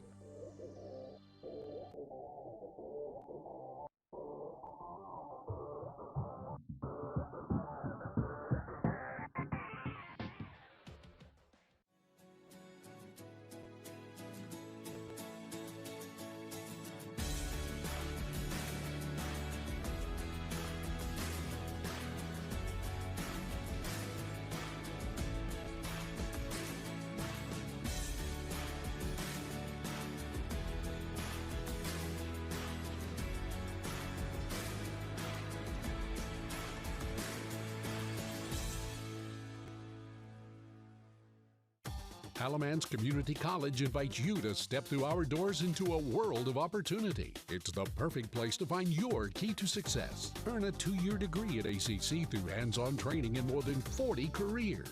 Go to the head of the class in today's technology-driven workplace. Want a 4-year degree? ACC can help you start your BA through university transfer. Earn your first 2 years of credits at a fraction of the cost. Click on alamancec.edu to learn more.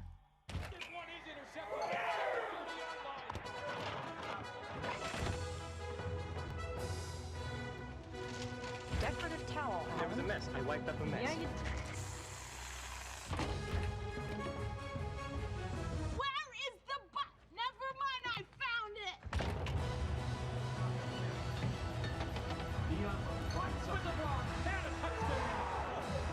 Welcome back, football fans. We'll see you in the fridge. Discover your gateway to the Elon experience with a stay at the Inn at Elon, a 4-star boutique hotel nestled in the heart of one of the nation's most beautiful campuses. Their mission, a stay with a purpose, ensures that 100% of profits from your stay and meals go directly to supporting student scholarships. Enjoy fine dining at the Mark, along with exceptional hospitality throughout your stay. Learn more and book your visit at theinnatelon.com. Dear Triad, we see you driving by us every day, whether off to work or ready to play, heading over to a beautiful park, just in time for a fun family walk, or windows open, zipping around for quick bite with friends right downtown. Your Toyota takes you most everywhere, and we ensure you get there with the utmost of care. Oh, Triad, we sure love you dearly. Yours, most sincerely, Cox Toyota. Before you buy, give Cox a try. Third time that the Phoenix Wildcats have met in the modern era of Elon football. Phoenix, who came into the night having won 11 of the last 17 in the north end of campus, appear well on their way to making that 12 out of the last 18. Elon in front 41 to nothing. First Saturday in September brings a full calendar. Let's start in the CAA. And the Camels travel just a short distance from Bowie's Creek to Greenville. And right now, ECU up 56-3 in the waning moments. Started the fourth quarter. Interesting to see in Durham, New Hampshire. Wildcats at Holy Cross at 13-9. Villanova, who will be in the Patriot League next year, facing off against the Patriot League soon-to-be brethren in Colgate. And Villanova a winner 24-17. Couple of surprises on the docket, but first let's get you to the ball game that works toward the 2-minute timeout in Monmouth and Fordham, and the Hawks lead 42-28. Derek Robinson and the Monmouth offense has been explosive in the opening 2 weeks. All right, let's start in Williamsburg. Maine 14, William and Mary nothing, and then you also just saw the score update that Stony Brook leading at Rhode Island at the break. Seawolves in front 10-0. So a couple of ball games to watch as they head toward the second half in conference action. All right, let's flip the page and get you to the ACC. All of the Big Four in action on this Saturday. We begin in Winston. Phoenix will be in the shadow of the Maggie Valley next Saturday afternoon, and the Catamounts Western gets their 0-2 after the loss to Gardner-Webb at home last weekend. And they fall this afternoon to Wake Forest. Jake Dickert's ball club is 2-0, and they win 42-10. 11th ranked Illinois dispatches Duke on a high noon kick in Durham at 45-19. The Pack get a late pick. They beat Virginia 35-31. 8th ranked Clemson wipes off the LSU loss, comes back late, and beats Troy 27-16. 2 ball games in progress, third quarter. Bill Belichick looks for his first win as the head coach of the Tar Heels. They lead Charlotte 17-3, and Virginia Tech, after the loss to South Carolina and the loss last year in Nashville to the Commodores, has roared to a 20-10 halftime lead. Kyrie Walker rejoins me in just a moment. We take you through the first half stats and first half highlights next. This is Elon Football on My 48 and Elon Sports Vision. Great medicine and world-class athletics come together at Duke. The Urbanic Sports Science Institute leads this collaboration in treating all sports-related issues from injuries to improving performance. We pride ourselves on offering the best clinical care for all athletes, all ages, and all skill levels. To learn more, visit dukehealth.org or call 919-813-6860. Some things in life are hard. Buying a car shouldn't be one of those things. And that's why more and more people are choosing modern Toyota in Winston-Salem. Modern makes it easy with over 900 new Toyotas to choose from. And you'll always get our lowest possible price. The friendly staff at Modern will help you choose the right Toyota for your needs. And our simplified paperwork makes it easy. We'll even deliver your new Toyota straight to your door. Get started today at moderntoyota.com. Experience the modern difference. We all have our own way of waking up. And if it works for you, keep doing it. We think you should bank your way too. Here's what we recommend. Atlantic Union Bank. Any way you bank. At McGurk's Pub, you'll feel the Philadelphia brotherly love in the food and atmosphere. Home to the tidal wave and the best cheesesteak south of Philly. McGurk's also has a local craft beer selection that pairs perfectly with our delicious nachos. Bring your friends and family to McGurk's, the best eats and atmosphere in Elon. Black Bear Nation, let's ride. Go Tigers. We are Hampton U. As one. Fly Hawks. Tap the rock, baby. At Geek Prod. Roll Hawks, baby. Phoenix Rising. 3 more feet. Go Tribe. Go Dogs. One team, one heart. We all have our own way of waking up. And if it works for you, keep doing it. We think you should bank your way too. Here's what we recommend. Atlantic Union Bank. Any way you bank. Elon to 41 and Davidson scoreless at the end of the opening half on the home opener 2025. Phoenix are back in the building. Family weekend at the end of the month. All right, let's get you the highlights from the opening 30 minutes and show you how we got to this 5+ touchdown advantage for the home-standing Phoenix. Davidson came out early, got the sack on a 4th down opportunity after the Phoenix had scored on their opening 2 drives, and you felt like the Wildcats had an opportunity to maybe break into some of what was a 10-0 advantage. Elon defense stands tall, and then the Phoenix go to work.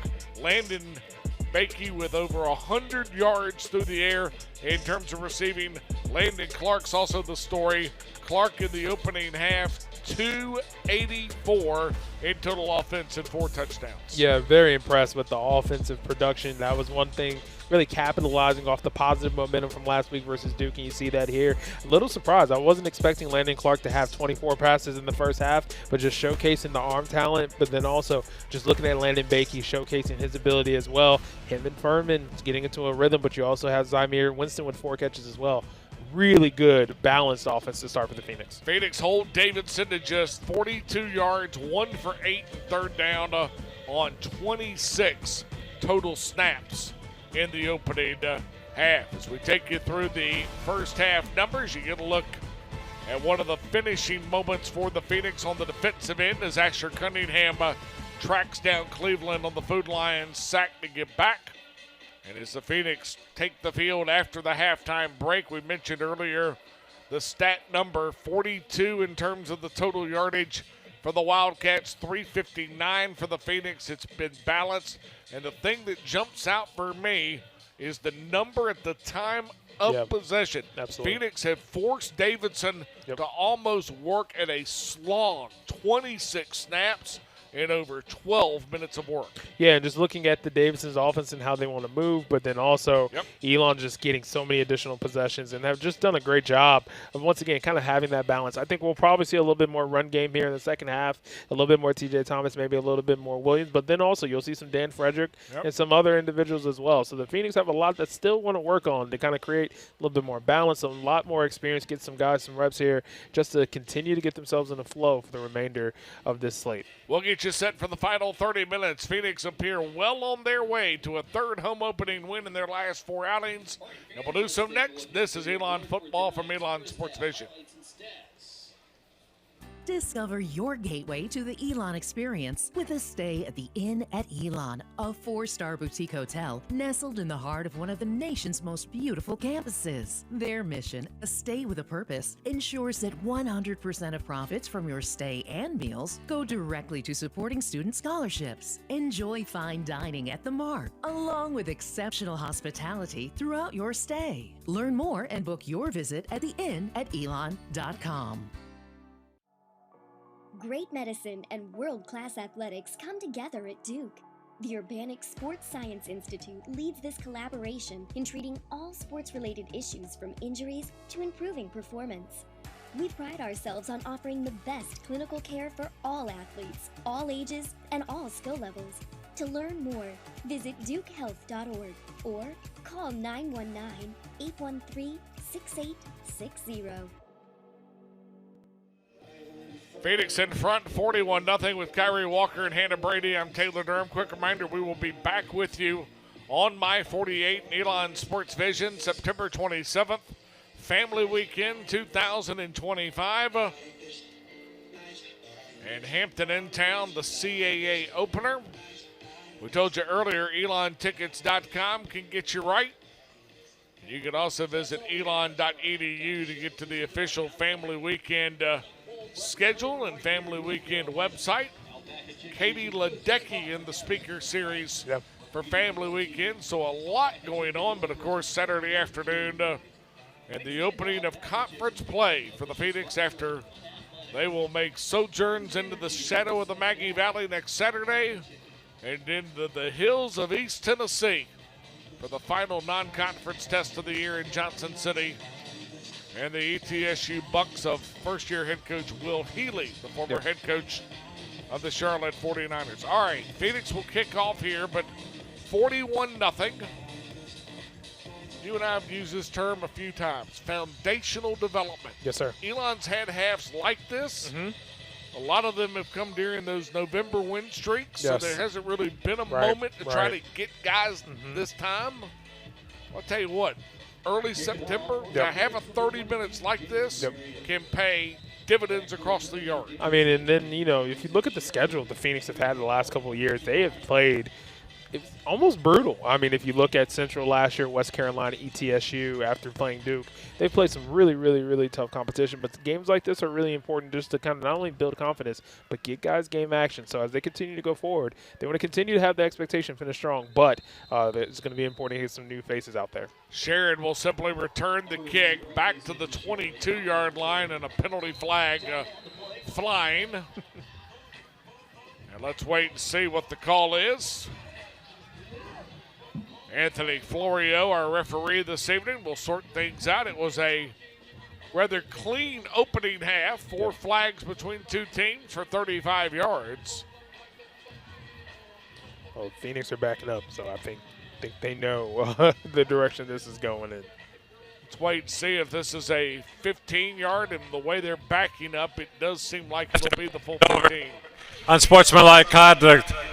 Kicking team. First down. Well, we don't have a number, but we have enough to tell you it's unsportsmanlike conduct on the kicking team. And let's wait and see. The tackle is made, and then well, they called it on Carter Wyatt. It was out of the frame. He got shoved, and then second man's always going to get caught. Carter has to be smart in this situation. He's played enough ball in his career that you just got to kind of let it go and move on. But it was out of the frame, however. Gave a little shove back. Refs caught it. 15-yard penalty. So 4 penalties for 45 yards on the Phoenix for the ball game. And so Davidson will start first down and 10 from their own 38-yard line. Also, I would say the slap on the head from Will Langford there. That's what captains do in that moment. Just a bonehead penalty, unneeded, unnecessary, and I'm sure he's getting a conversation on the sideline. Some reason there appears to be a delay. Everybody else seems ready to go except Mr. Florio and this crew. Oh, yep, there we go. And now, here we go. So, Coulter Cleveland, 4 for 12 for a paltry 9 yards through the air in the opening half. Cleveland the snap, handoff going right up the middle, and my goodness. Talk about dimming the lights. Will Jones had the room go dark quickly. A loss of 1 on the play, and that'll bring up second down and 11. Outstanding cross step there by slide step from Jake Loro, then bending backwards. Jake Loro's has been a nightmare so far in the front. He and Paris Lowry have done a fantastic job, but making sure he closes big tackle there. They're going to be really important for the success of this defense going forward, shutting things down like they are tonight. It's always fantastic to see a 55 work a home opener against Davidson. Yes, absolutely. As Cleveland will roll out, looking to pitch it to the tight end, and it is incomplete. Jack Perziak cannot make the catch, and it'll bring up third down and 11. Yeah, you can tell they're going down with their 3-down set here for the Phoenix. Just going to try to pin the ears back. I can tell you right now, Kamari Brown on one side, Dylan Pardue on the other. They're probably channeling their best pass rush moves in order to try to get back there and make some noise. Brown has been close tonight, but especially with this stand-up, I can see he's probably going to try to utilize his speed and bend and try to get there. Cleveland incomplete on the first two opportunities of the drive. He'll zip one out. Pass is caught. Will it be enough for a first down? And indeed it will. Will Jones dancing down the sidelines for the gain of 12 when 11 was needed. Tony Hart in the vicinity, but the first down, it is just the second third down conversion of the night for the Wildcats. Now 2 for 9. Handoff given to Jones. Back they go to Jones, and he'll simply run right into the teeth of the defense. Jesse Powell, Kamari Brown, Asher Cunningham, et al. In the room to make the stop. Yeah, Davidson on the previous play, great wheel route and just perfect touch in order to move the chains. And they're trying to get a little momentum. They're trying to catch the Phoenix sleeping a little bit, but it's been so tough to run within this front seven because the defensive line has been so dominant in just kind of setting their feet and allowing for the linebackers to kind of flow. So they're going to have to get a little bit of push to try to get things going. Will Jones, 5 carries for 7 yards. He leads the running back effort. Jones will get it on second down and take it to the 46-yard line. Handle the play will be of 3. And that'll make it third down and 6. Yeah, left side of the offensive line there for Davidson. Did a great job kind of sealing and allowing for a little bit of pop. And now I think I can probably tell you that Davidson's going to continue to play ball here, probably go 4-down territory, and try to continue to try to push towards that end zone. First time the Wildcats have shown the empty backfield on the night. 3 wideouts to the bottom of your screen. Cleveland looking, he'll unload, and it is incomplete. Intended for Ivan Hoyt, the native of Texas, but cannot come up with it and makes it 4th down. Well, you know, Davidson did a great job kind of blocking that clean and had a step on Sinquavis, also Brooks there. Just Officials a little bit timeout too late. for an injured defensive player. Officials timeout for an injured defensive player, and it is Sinquavius, also Brooks, in the sideline area, being attended to by the Elon Phoenix Sports Medicine staff. Right in the vicinity of Hannah Brady, so we'll try to get you some info on the 4th-year junior from out of Griffin, who makes his 10th start this evening. Kyrie mentioned to you last Thursday night in Durham the youthfulness of this defense.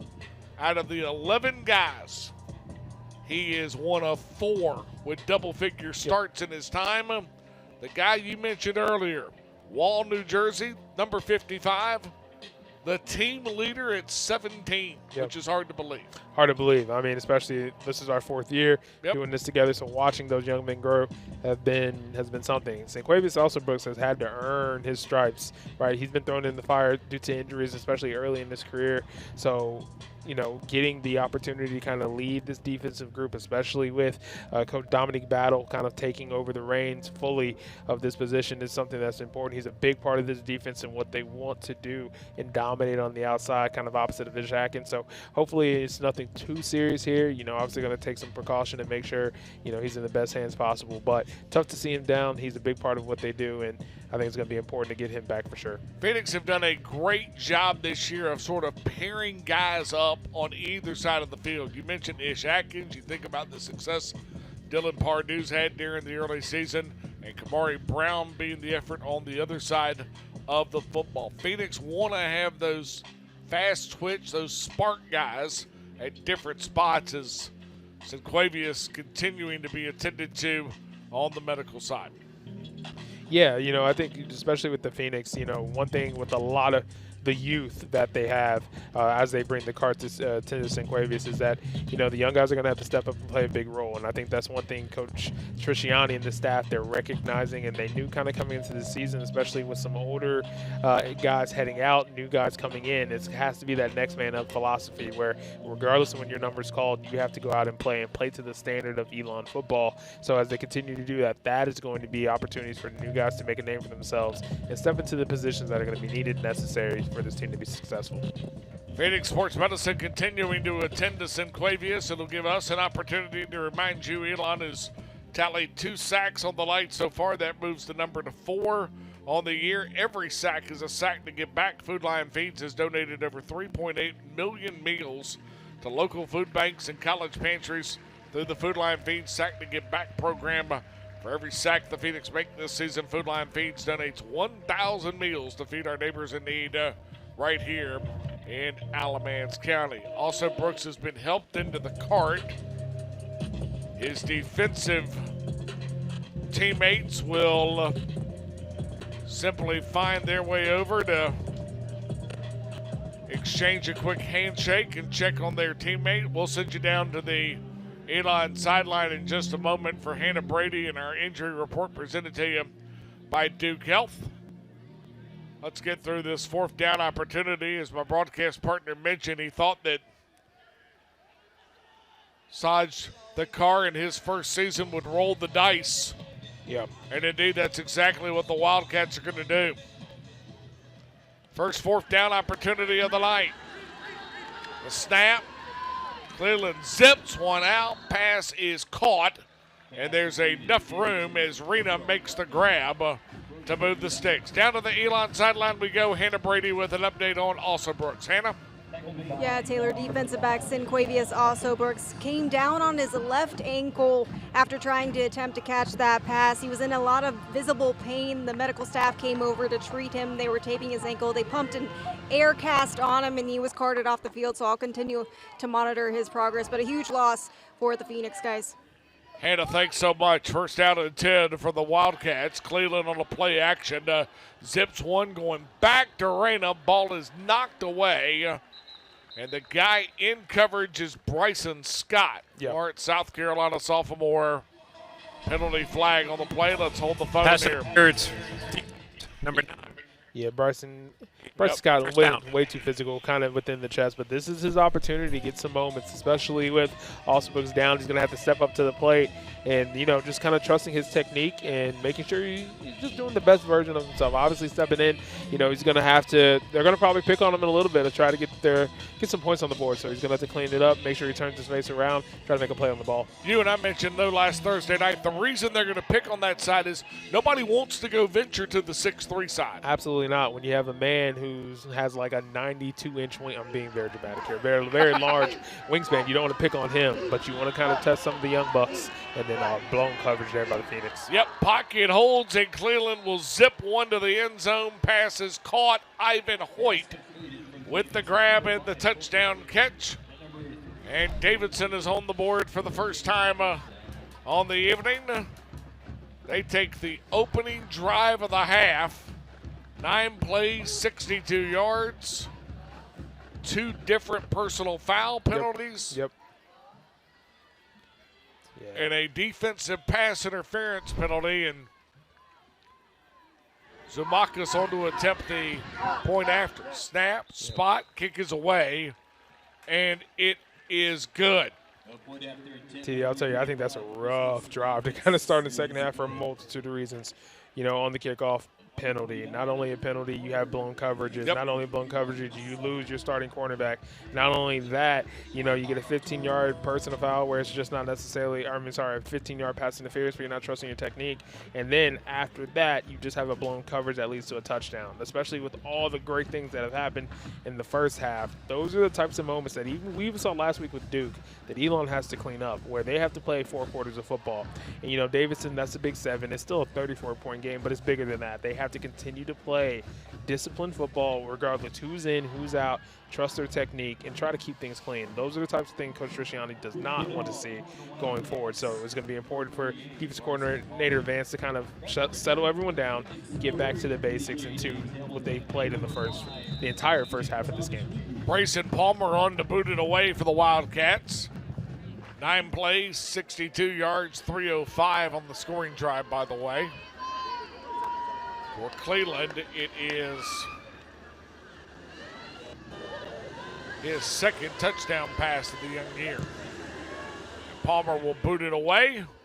Backpedaling go the Phoenix. And DJ James Hamilton will grab it in. Hamilton able to slip away from the first would-be tackler and gets it back to the 25, 26-yard line. And so that's where the Phoenix will put it in play. First down and 10 on their opening snap of the second half. We mentioned the drives.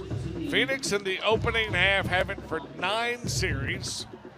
It equates to 5 touchdowns. It equates to 7 scoring drives.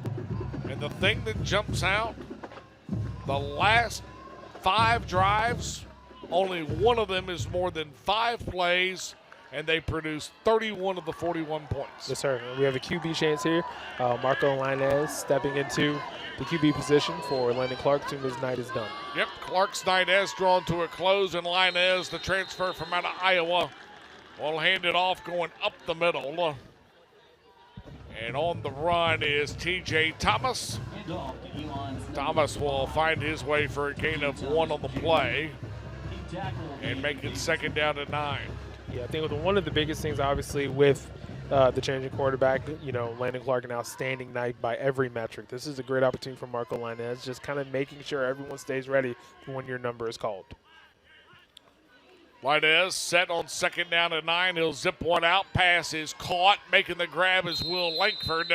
And he'll find his way to the 39-yard line. Gain of 12 when they needed 10. And make it first down and 10. Yeah, one thing that the Davidson DBs, if they're going to give that much space, that's going to be a really tough ask to try to keep the damage to a minimum. So it's going to be pitch and catch. So if that's what they're going to provide, Michael Linez should continue just to do just that and just get into a rhythm of this game. Linez, hand off, give it to Thomas. And TJ will fight his way forward to the 41-yard line. Gain on the play will be a 3. Let's call it second down and 7 for the Phoenix. Yeah, one thing about the offensive line, they have to continue to keep that physicality from the first half. A little bit of a jolt, a good effort so far from the Davidson defensive line. Just being a little bit more sturdy, trying to play cross faces in order to disrupt in the backfield, which they were able to do. That is something they're going to continue to need to do, just to kind of adjust size with speed.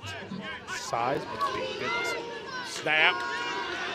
Linez will keep it himself, and he's got the first and more into Wildcat territory. And Marco run out of bounds at the Davidson 42-yard line. Yeah, let's be very aware. Marco Linez is unbelievably athletic. Great pull there, utilizing the block, great step, and just following his blocks to the first down. He has the speed, and I think that's one thing I haven't seen a lot from Elon quarterbacks is that they have multiple on the roster right now that if you give them a little bit of space, they can hit you with a little juke and get where they need to be. So big play there by 10 to keep the chains moving. Now whistles on the Elon sideline. The Phoenix will ask for the timeout. And with 9:24 left to play in the third quarter, Elon will gather around the 7th-year head coach for the Phoenix.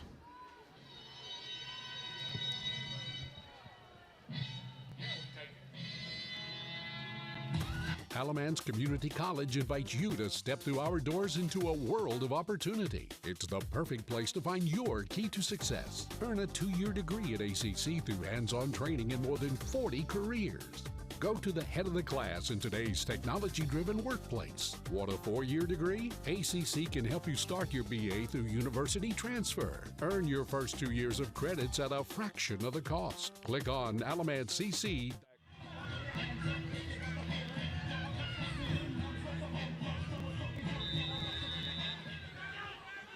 First down and 10 on a brief timeout for the Phoenix.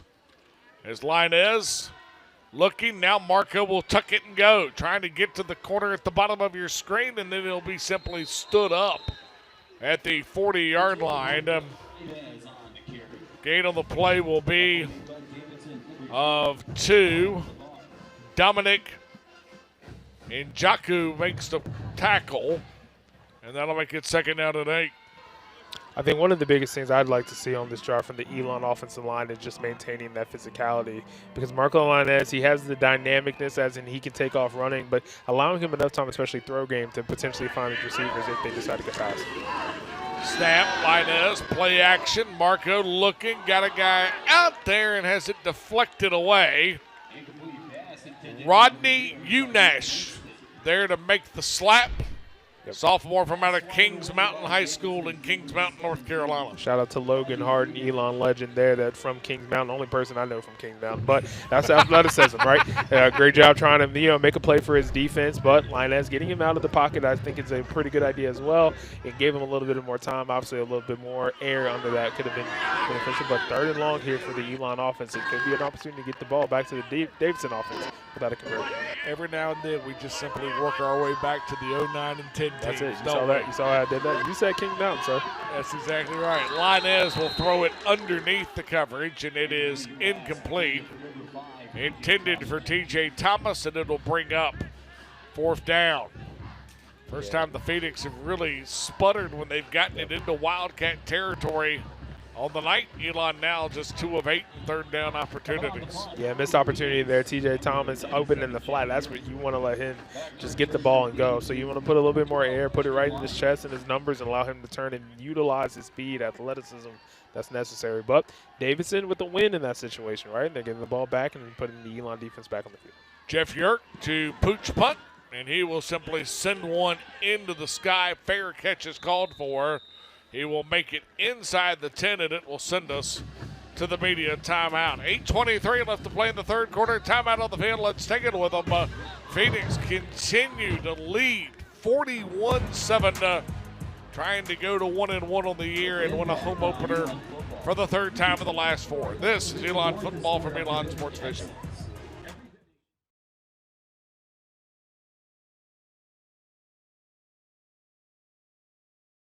Find your key to success. Earn a 2-year degree at ACC through hands-on training in more than 40 careers. Go to the head of the class in today's technology-driven workplace. Want a 4-year degree? ACC can help you start your BA through university transfer. Earn your first 2 years of credits at a fraction of the cost. Click on alamadcc.edu to learn more.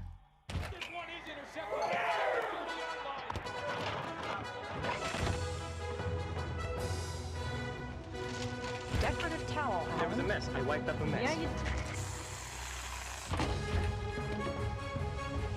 Where is the Never mind, I found it!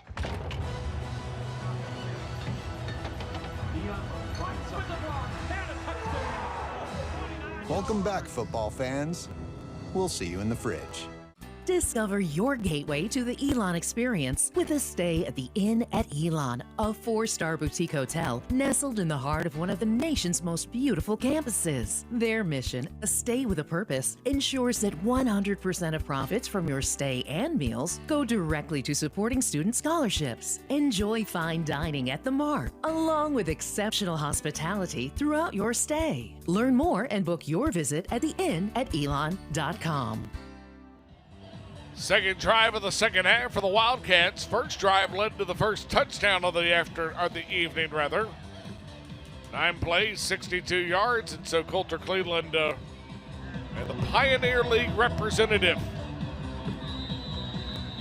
Used to be this was considered a conference get-together in a few different sports. Back when both ball clubs resided in the Southern Conference, as Cleveland on 1st and 10 trying to flip it out. It is knocked away by Jake Loro, and that'll bring up 2nd down and 10. I mean, Jake Loro is a menace right now. You know, he's just standing there, get his hands up, big block.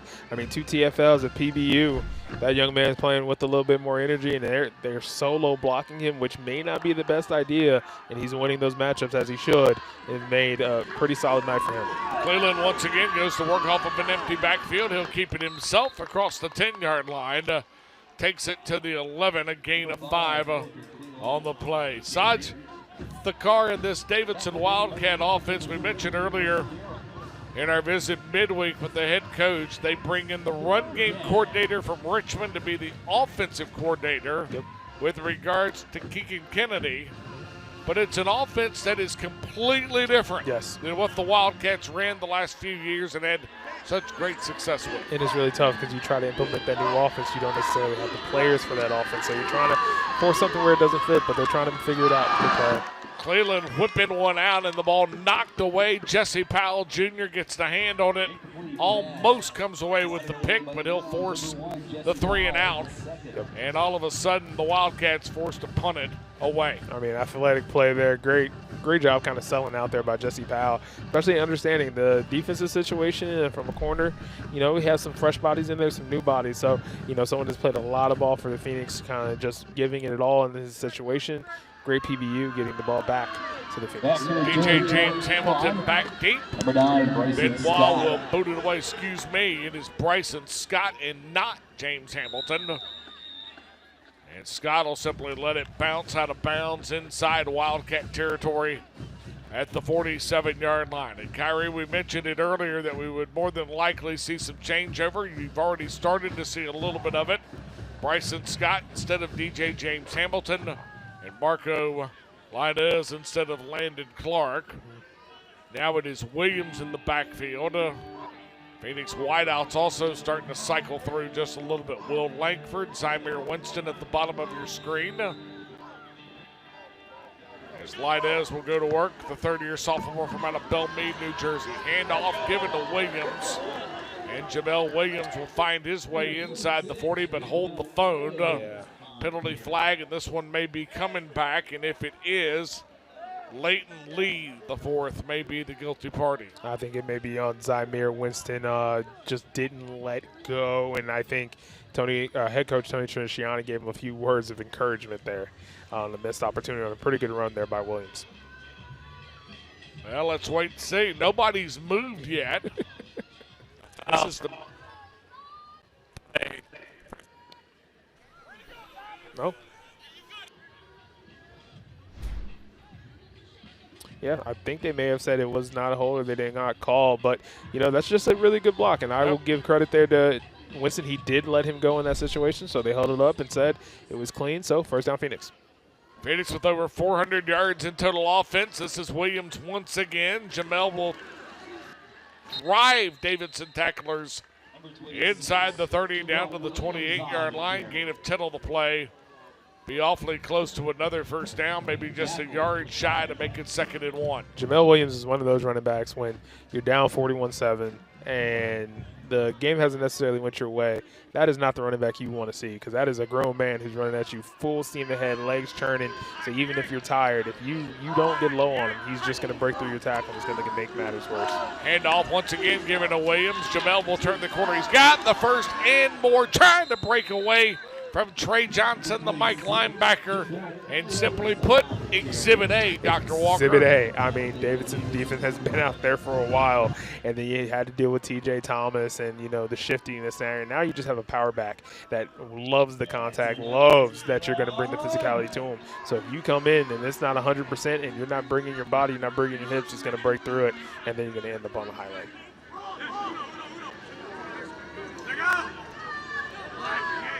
Marco Linez, first trip inside the red zone on the evening.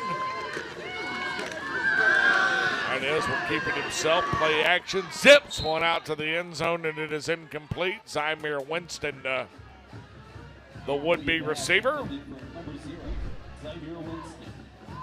Once again, just, you know, allowing Linez to get out of the pocket a little bit, and, you know, he had Winston open, had to step on the DB there. Just once again, just kind of have time to work on those connections, and I think, you know, Marco utilizing this time for the next couple of quarters is going to be really key for his development, allowing him to work with these receivers in a game situation so he can just be comfortable with everyone out there, and when his number's called, he'll be ready. Quentin Cancel in coverage, handoff given to Williams. Williams dancing his way inside the Davidson 10, inside the Wildcat 5. And down to the 4-yard line, gain of 14 on the play. I mean, I think the crazy thing, that's only the 7th rush for Jamil Williams tonight, but he is averaging around 9 to 10 yards per carry because, once again, he's just pinballing around. He's just utilizing that contact, and the one thing I love about him, he's always going forward. It's never too much dancing side to side. He's going to taking a step and going north, Snap, just like this. handoff given to Williams, and Jamel, did he get in? Yes, he did. Touchdown, Phoenix. And Jamel Williams' first touchdown as a member of the Elon football program gets the earlier Davidson score back. Phoenix move it back to a 40-point margin, and the point after from Luke Barnes pinned in to get it to 48-7. I mean, just looking at how he's running the ball, the balance with T.J. Thomas is going to be really necessary going forward. But if you're telling me you go speed and you go power, that's going to be tough for a lot of opposing defenses. But how he's just running with that level of physicality, that's going to be something the Phoenix needs to go forward. Outstanding running throughout tonight from Jamil. Snap, spot, kick is away, and it is good. We send you to the timeout. Phoenix in front, 48-7. This is Elon football on my 48 Elon Sports Vision.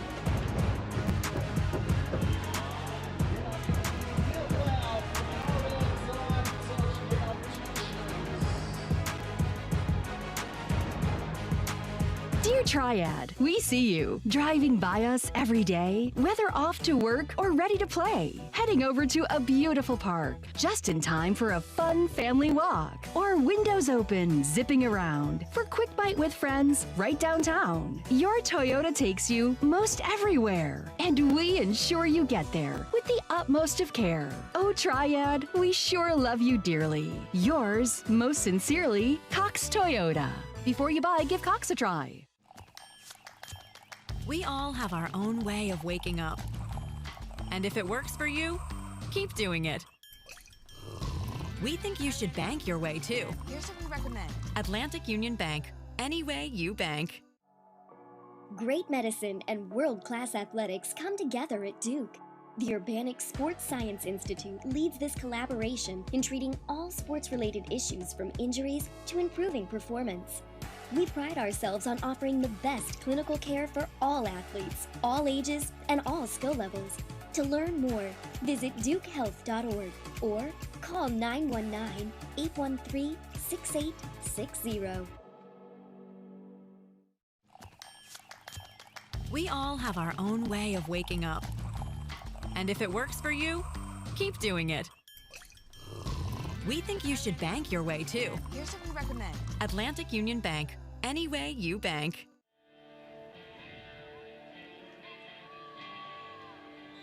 Phoenix in front, 48-7.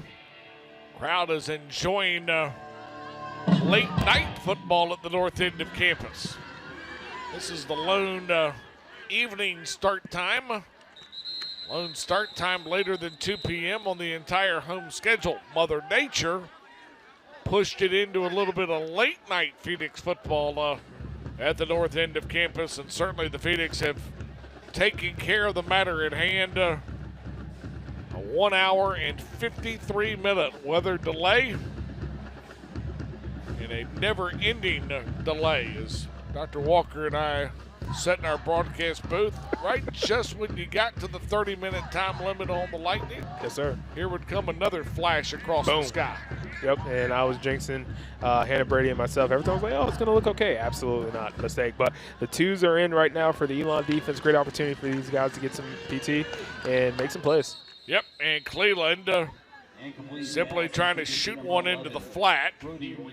Brody Rena, the intended receiver, and Cleveland comes up just a little bit shy.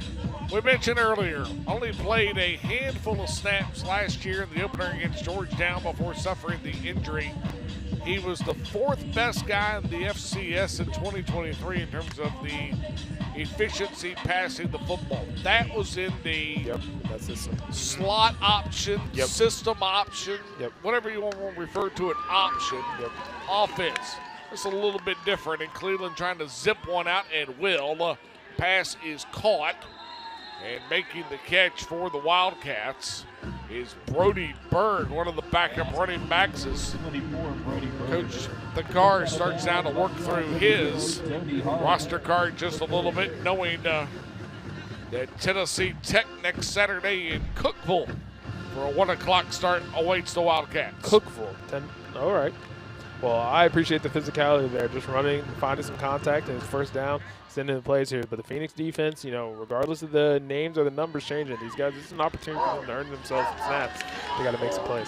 Cleveland trying to zip one out, and will. Pass is caught, and making the grab is Rena, and then he is slung down to the ground. Eric Jones makes the stop. 6'1", 172-pound redshirt sophomore from out of Gwinnett County, Georgia.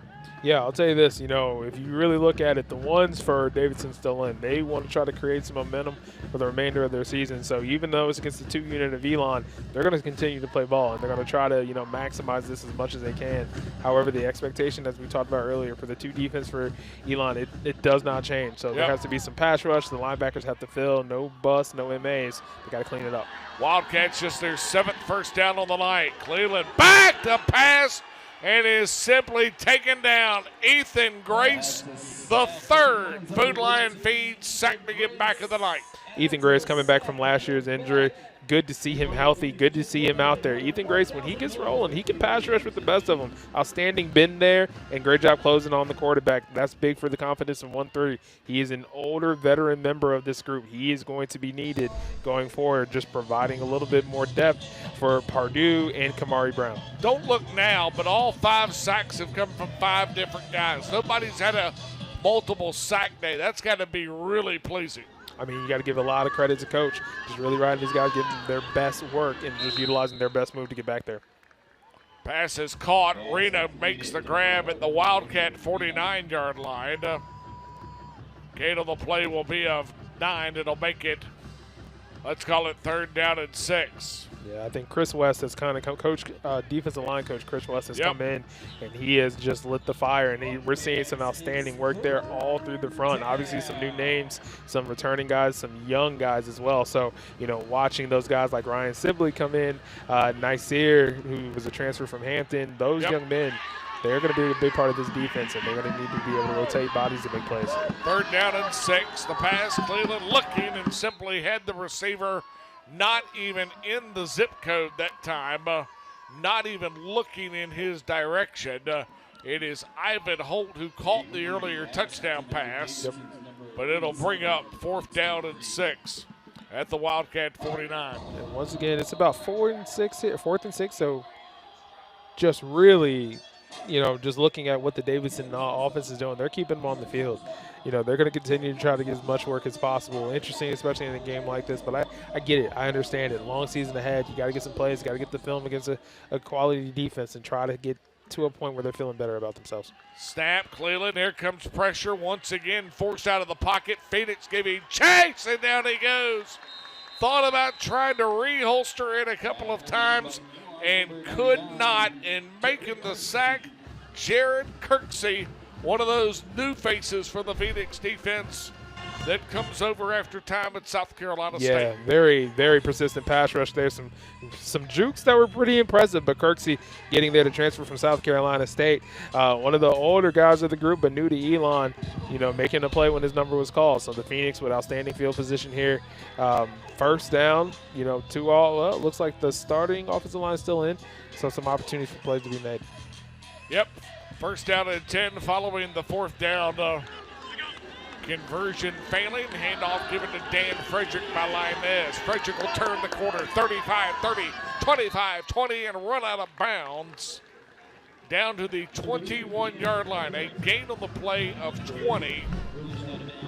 And that'll make it 1st down and 10 as the clock rolls to 2 minutes left in the 3rd quarter. Yeah, big run there by D. Fred, but it looks like you got some of the 2nd unit offensive guys coming in. You see guys like Emerson Baker jumping in, Cordaway Yates getting his first playing time of his career, Ian Westbrook out there at the position as well. So some important minutes for these guys to get their first in-game action. Hand off once again, give it to Frederick, and Frederick will turn the corner inside the 30, down to the 28-yard line, gain of inside the 20, down to the 18-yard line, gain of 3 on the play, and that'll make it 2nd down and 7. TD, I would also say this is really big for D. Fred in the backfield. You know, freshman year kind of exploded, had a lot of, positive moments, and then has been dealing with injuries, but he's back to it. These carries are important for him to continue to build himself within the rotation. Stoppage of play on the snap to Linez. Marco is simply going to stick it right in the bread basket of the guy from Charles P. Aycock High School. Offense. Not all players were set prior to the snap. 5-yard penalty. 2nd down. Boy, I tell you what, we were awfully close right there. False start offense, and I thought we had it. Yep. And then all of a sudden you think you got it. Yeah. And then it turns into Mother Nature dampness once again, and a little bit of a gurgled referee mic. The penalty will back him back 5 yards. Yep. Make it 2nd down and 12. I think the thing is, at least it's consistent, team, no matter where we are. I can't remember how many times we had a clean mic. And whistles once again. Anthony Florio, False your start. thoughts? Offense. Number 60. 5-yard penalty. Down. That's the best one of the night. That'll allow us the opportunity to tell you Leighton Lee the 4th is the guilty party on the first start. It'll push it back to the 27. Our 27-yard line. Make it 2nd down and 16. Yeah, Leighton Lee, that's tough. He's played some great snaps tonight, so something to clean up, something to work on. Play action. Linez looking to the far side. Pass is caught. And coming up to make the catch is Ian Westbrook.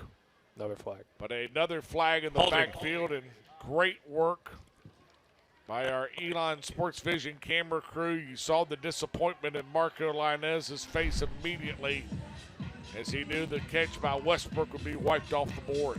Goodness gracious. Well, bull rush there, right down the middle.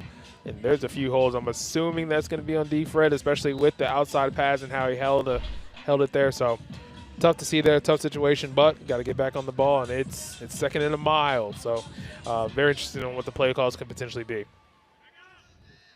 2nd down and 26. Linez on a quarterback keeper. He'll simply find a seam inside the 30 and down to the 27-yard line. Gain of 10. That'll make it 3rd down and 16. More than likely the final snap of the 3rd quarter, as the Phoenix will head to the break comfortably in front in a 3rd quarter that saw both sides exchange touchdowns. Davidson got the score on their opening drive of the 2nd half after the Phoenix had shut them out in the first 30 minutes. And Jamel Williams caps the Phoenix drive of the half. 6 plays, 47 yards, and Elon finds themselves still in front by 40+. Back we come for the final quarter from Road Stadium. This is Elon Football from I-48 and Elon Sports Vision. Scan the QR code to cast your vote now. Some things in life are hard. Buying a car shouldn't be one of those things. And that's why more and more people are choosing modern Toyota in Winston-Salem. Modern makes it easy with over 900 new Toyotas to choose from. And you'll always get our lowest possible price. The friendly staff at Modern will help you choose the right Toyota for your needs. And our simplified paperwork makes it easy. We'll even deliver your new Toyota straight to your door. Get started today at moderntoyota.com. Experience the Modern difference. At McGurk's Pub, you'll feel the Philadelphia brotherly love in the food and atmosphere.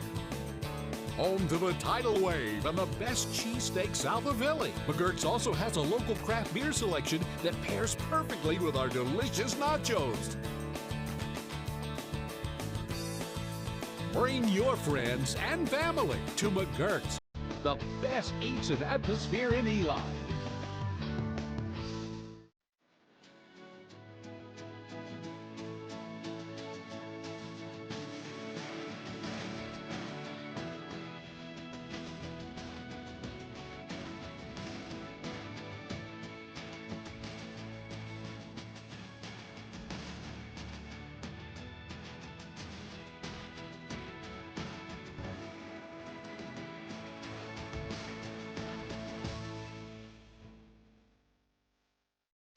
Alamance Community College invites you to step through our doors into a world of opportunity. It's the perfect place to find your key to success. Earn a 2-year degree at ACC through hands-on training in more than 40 careers. Go to the head of the class in today's technology-driven workplace. Want a 4-year degree? ACC can help you start your BA through university transfer. Earn your first 2 years of credits at a fraction of the cost. Click on alamancecc.edu to learn more. Phoenix almost 500 yards of total offense. It looks like they're going to get a little bit of a 5-yard benefit here before we snap the opening play of the final 15 minutes with Kyrie Walker and Hannah Brady. I'm Taylor Durham. And offsides is the whistle against the Davidson Wildcats. Just the second penalty on sides the Gars Ball Club for 10 yards in total. That's a lot offsides for a multitude of reasons, and that's one of those as a defensive lineman you can't stand because, and then when you get the tap of the offensive lineman, great job by Emerson Baker there, just really selling it. Hand off, given to Frederick. Deep Fred finding some room. He's got a little Ball on the bit ground. of shape. Ball does come loose. Ball pops free. Let's wait and see. They'll unpile. And the Phoenix come back with the football. Yeah, great job there by Jake Clemens. Kind of, a little bit behind the play, but hard run there by Dan Frederick. Getting where he needs to be, just has to make sure he tucks that ball away. Ball's on the ground, and love to see an offensive lineman being aware. Great job, great coverage, and this is the first down for the Phoenix. So first and goal, ball spotted at the 7-yard line. Linez, handoff, give it to Frederick. Let's see if Dan can finish the drive. Over the top of Wildcat tacklers down to the 1-yard line, and a gain of 6 on the play, pal. Yeah, D. Fred, once again, he's moving his legs. He's running really hard. Outside of that fumble in that situation, that was a great run.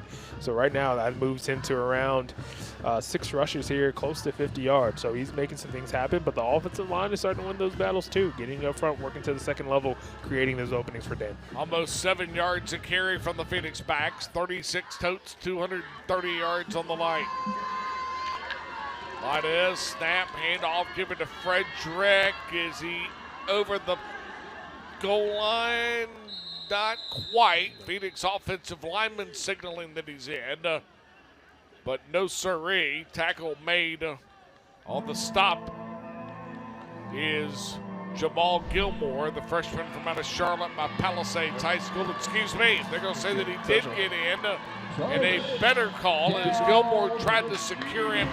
And Frederick, Kyrie, you've told me often, you can secure the shoulders as much as you want to. But if Dan slips the ball in over the plane, it's a touchdown. Emerson Baker did a fantastic job there. He was on the ground, gets up, grabs Dan Frederick, and pulls him into the end zone as well. That is what it's supposed to be, your offensive line kind of fighting. That's a big touchdown. That may be, I could be wrong, one of the first touchdowns of the career for Dan Frederick, especially behind this offensive line. That was a pretty solid drive with some new cats. Luke Barnes on to attempt the point after. Phoenix have crossed the 50-point mark on the evening. We'll have to start going to the record books now to take a look at home opening scores. We know that they've tied the group in 2009 who put a speed limit up on the Wildcats on their way to the first ever FCS playoff appearance in program history. That evening, 55-0. Right here, though, 55-7 as Dan Frederick caps off the Wage Jewelers scoring drive. 6 plays, 41 yards, 3 minutes and 51 seconds. We have mentioned it before this evening. Thrilled to be back with Dr. Walker and Hannah Brady, as well as our entire Elon Sports Vision team. The award-winning Elon Sports Vision team after the news this summer. We'll introduce you to the fine men and women that we get an opportunity to work with, and can't thank them enough for staying dialed in and locked in on a home opener Saturday that has extended the evening way more than they thought they had signed up for, as Barnes end over end will be fielded by the up man, and he'll will be fielded by the kick returner who will bring it back, and the Xavier Pollard Well, there is nobody on the chart listed at 93, and so Wildcats right now will wait a second. Now they'll start to change jerseys and everything else, and it is Isaiah Sepad, the wide receiver. Oh, my goodness, they must have had another 14 that was on the kick return unit. And so they go to the alternate extra jersey. Listen. Well, now we know why 93 is not on the roster There you card. go. Yes, sir. It's, you got to make it work any way possible. Shout out to Davidson for doing just that. Handoff for the Wildcats on first down. And the give going right up the middle is Brody Berg. Cincinnati, Ohio, 6', 210-pound sophomore. We mentioned, obviously, the first year for Coach the Carr, and obviously the changeover that Davidson's had to go through. Hired in January, 29th head coach in program history. Snap. Cleveland will zip one out, coming to the near side. And pass is caught. Brody Berg, who's had an active final 15 minutes so far, makes the grab. Make it third down and 2. Just to kind of finish the point, though, on year one in the transition. 35 new faces on this roster. After Coach Abel went to Rice to be the head coach of the Owls, 31 of the 35 are freshmen. I think that's just the new realm of FCS college football. You're pressing the reset button every year. So, it's a challenge, but coaches have to embrace that challenge and find a way season in, season out to keep players, but when you're bringing in new, buying into your culture, and I think that's the focus right now for Davidson. We mentioned that Cleveland in at quarterback. My apologies, Casey Bullock, the quarterback, as he'll zip one out, and Reyna makes the grab. Enough for a first down. Bullock, the 6'2 sophomore from Medina, Ohio. This is a big-time tee for a lot of these guys getting some of their first meaningful reps, looking like Landon Hertzberg playing corner there on the field and just looking at the boundary as well. These are some important minutes to try to build a little bit of trust with this coaching staff just in case they needed that to go further. Snap, handoff, going right up the middle. And the give is once again, it'll be Mason Sharon. And he'll be tackled at the 48-yard line. Gain of 7 will make it second down and 3. TD, I do want to say something, though. The 2019, we won 56. 56 Excuse to me. To 0. 56. That's right, you did win 56 to 0. Just want to add, that 1 point matters. So. Handoff once again given to Sharon. Mason Sharon will find his way into Elon territory and drives it down to the 28-yard line. Gain on the play will be of 24. I mean, just looking at, once again, Davidson starters are still in the game. They're trying to find a rhythm in some way, shape, or form before they head to Tennessee Tech next week and then Greensboro College after that. They want to get something going, whether it's going to be with the Elon 1s or the 3s. And I understand it because it's a long season. So once again, you kind of talked about that culture being installed. That is what moments like this will be. It's not necessarily looking at the scoreboard. It's who's going to play 4 quarters of football. And Bullock looking toward Reyna and simply overshoots him. We mentioned nice wins to get, and certainly the 09 team in the home opening win that year. A tip of the cap and a hearty clap for Elon volleyball and first-year head coach Matt Troy. 4-set win over Delaware State. Coach Troy, former head coach at Johns Hopkins, his first of many wins as the head coach of the Phoenix, and a congratulations to Elon volleyball and Coach Troy and the entire program on the effort this afternoon. Bullock rolling out, coming to the far side, and he will zip it in the vicinity of Sales, and it incomplete. And TD, we got to shout out volleyball. We got to shout out good old Coach Revo and Elon men's soccer with a huge 1-0 win, clean sheet Yet against to be College of scored Charleston. No, yet to be scored on. These Yep. young men are playing fantastic. Coach Brian Reeves has done a fantastic job of continuing to just reload the Elon men's soccer program. And also, if we're going to talk about the men's soccer team, the women's soccer team has been phenomenal as well. Second year in a row where Elon soccer men and women's program, one of the last programs, dual programs in the country with undefeated records. So, building a factory over there, and love to see it. Bullock on 3rd down and 10, flushed out of the pocket, and down he goes. Rashad Reed, sir. And coming up to make the tackle is Rashad Reed with the sack, redshirt freshman from out of Martinsburg, West Virginia. Yes, sir. And it'll make it 4th down, and let's call it 4th and 12 from the 29-yard line. I saw Rashad, so I'm going to tell on him a little bit. We had an ice cream night in the neighborhood. Rashad came to get some ice cream, and I said, Rashad, if you get an opportunity to make a play, you better make a play because you're eating ice cream. We got a game in 2 days. And I'm not going to say how much ice cream was in the bowl, but it was a lot of ice cream. So I know that's big for him coming back from a knee injury last year, making a huge play there. Those are the moments that you cherish. And not only that, tackle for a lost sack, that's going to be something he remembers and hopefully continues to build upon. 4th down and long, and Bullock flips it out, knocked away. And there on the coverage is Landon Hirschberg. And the turnover on downs gives it to the Phoenix with 9:18 left to play. We will keep it right here. Davidson now on the evening, 1 for 3 in 3rd down conversion. Excuse me, yes, 1 for 3 in 3rd down conversions. All right, we mentioned it earlier.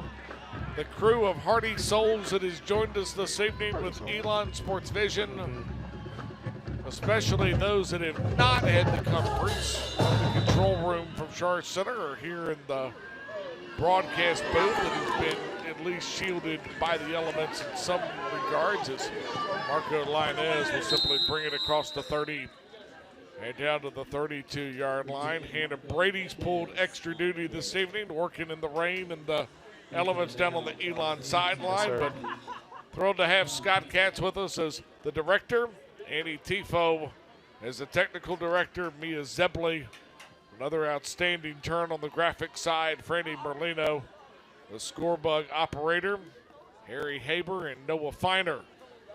Combo back in mid-season form this evening on the replay side as the give going up the middle is Williams, and a little bit of pushing and shoving after the snap, but Jamel Williams will take it to the 36-yard line, gain of 4 on the play. The guys that have pulled extra duty this evening, Jacob Blank, Daniel Tower, Jordan Molinari Suggs, Lucy Connery, Alex Roberts, and Joey Marinello. Those, my friends, are your 6 people that have operated the cameras on a night that Mother Nature has tried to throw the knockout punch a couple of times in the early going. Handoff given to Frederick, and Dan will find his way to the 38, 39-yard line. And that will be enough to move the sticks of a first down. Ella Smith is had to have us in her ear all evening with the audio side of things. Kate Maiden on the utility. Landon Lepley's been another guy operating the parabolic on the sideline. Landon Lepley, legend. Yep.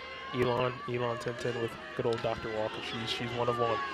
Handoff on the pitch is given to the back, and the 4th different back to carry it on the night, and it becomes Marcus McFarland, the redshirt junior from out of Swanee, Georgia. Boy, there's a name that gets a moment here in this early season. TD, I'm just, this is such an awesome moment to watch a lot of these guys who've been working so hard. Marcus McFarland, just, the depth, getting these guys some burn. I would also say watching Cordaway Yates at all of 5'8", which I have a question about that, and 160 pounds. I have a question about that.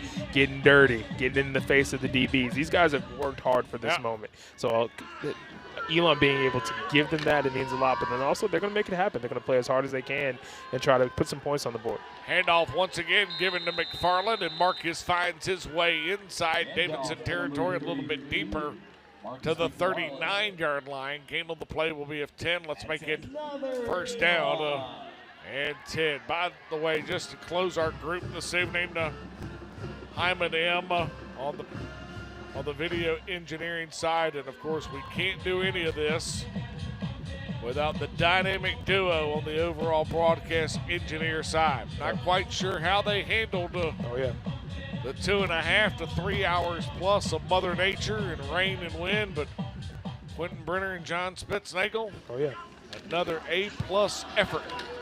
Marcus McFarland simply runs it right into the line, and Annika Cronin is our coordinating producer. And fantastic to spend time with each of those folks as we begin another year. We'll see you for 4 more football games and our friends at My 48. And great to see Billy Taylor and Charlotte Smith earlier this afternoon. Yes, sir. We'll be with you for Elon basketball as well. As the clock continuing to move, Phoenix will, it appear, be on their way to a 1-1 start. Linez on 2nd down and 9. Marco will keep it himself on the quarterback draw, and he'll find his way to the 32-yard line. Gain of 7 on the play. That'll make it 3rd and 2. I put out the note earlier this week, and you and I have talked about this before, about the tie from what's going on now to what's going on when you were here. Yeah. Tonight makes it 12 of the last 18 in the win column in this building. Yes, sir. This ball club had won 11 of 17 in a 3-year stretch. It was the second best run at Rhodes, dating back to your teams from 08, 09, and 10. Yes, sir. We'll finish that point in just a moment as Linez the handoff and the give to McFarland. Marcus will simply bull his way over the top of Davidson would-be tacklers into the Elon sideline, and should be a 4th down and, let's say, back to the line of scrimmage. So 4th down and 2, 4th down and 3. Well, I'll tell you this. Oh, I'm sorry. Go ahead, T. That matters, though. Yes. The 11 and 6 and the 12 and 6 and all of that. Yes. And when you spend time with the head coach anytime, winning here really matters. Yeah. And I think it's just something about wearing that maroon jersey. Like, you know, one thing I'll tell you about our team is as much as we love wearing the maroon, there's something about the white jerseys that brought a little crazy. But you got to protect your fort. This is your house, right? You want to make sure it is not a fun place to play for other teams. And I think the Phoenix have done a great job with that. Coach Trisciani's done a great job of really getting them to buy into they need their best in this situation. 4th down and 3, and Marco Linez takes it himself for the Elon 1st down inside the Davidson 30 down to the 28. Clock continuing to move as we approach the 3-minute mark. Kyrie mentioned earlier Davidson will be in Cookeville, Tennessee next Saturday. Tennessee Tech, 1 o'clock. Phoenix go to Cullowhee. We'll see you 2:30 in the afternoon. They're getting ready to begin a stadium renovation, but Phoenix will be back in the building for the first time since 2013. Elon and Western, a renewal of Southern Conference acquaintances for the 2nd consecutive year.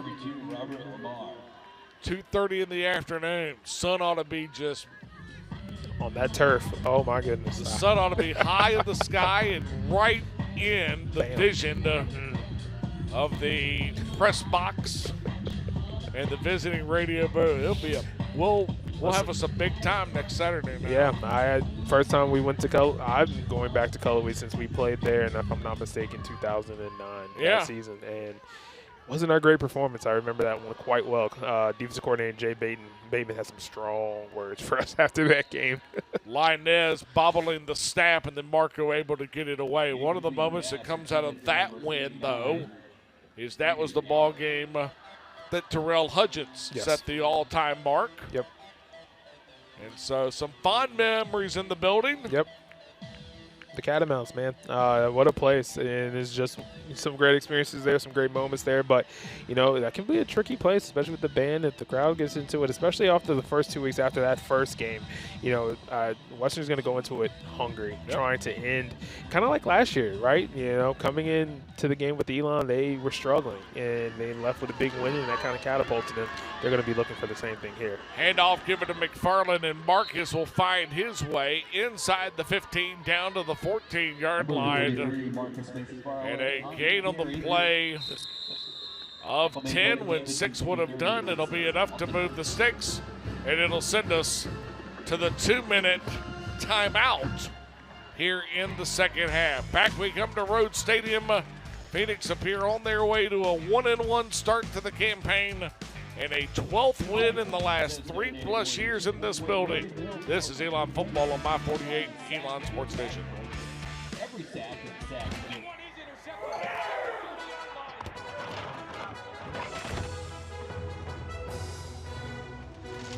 Decorative towel. There was a mess. I wiped up a mess. Yeah, you Where is the box? Never mind, I found it.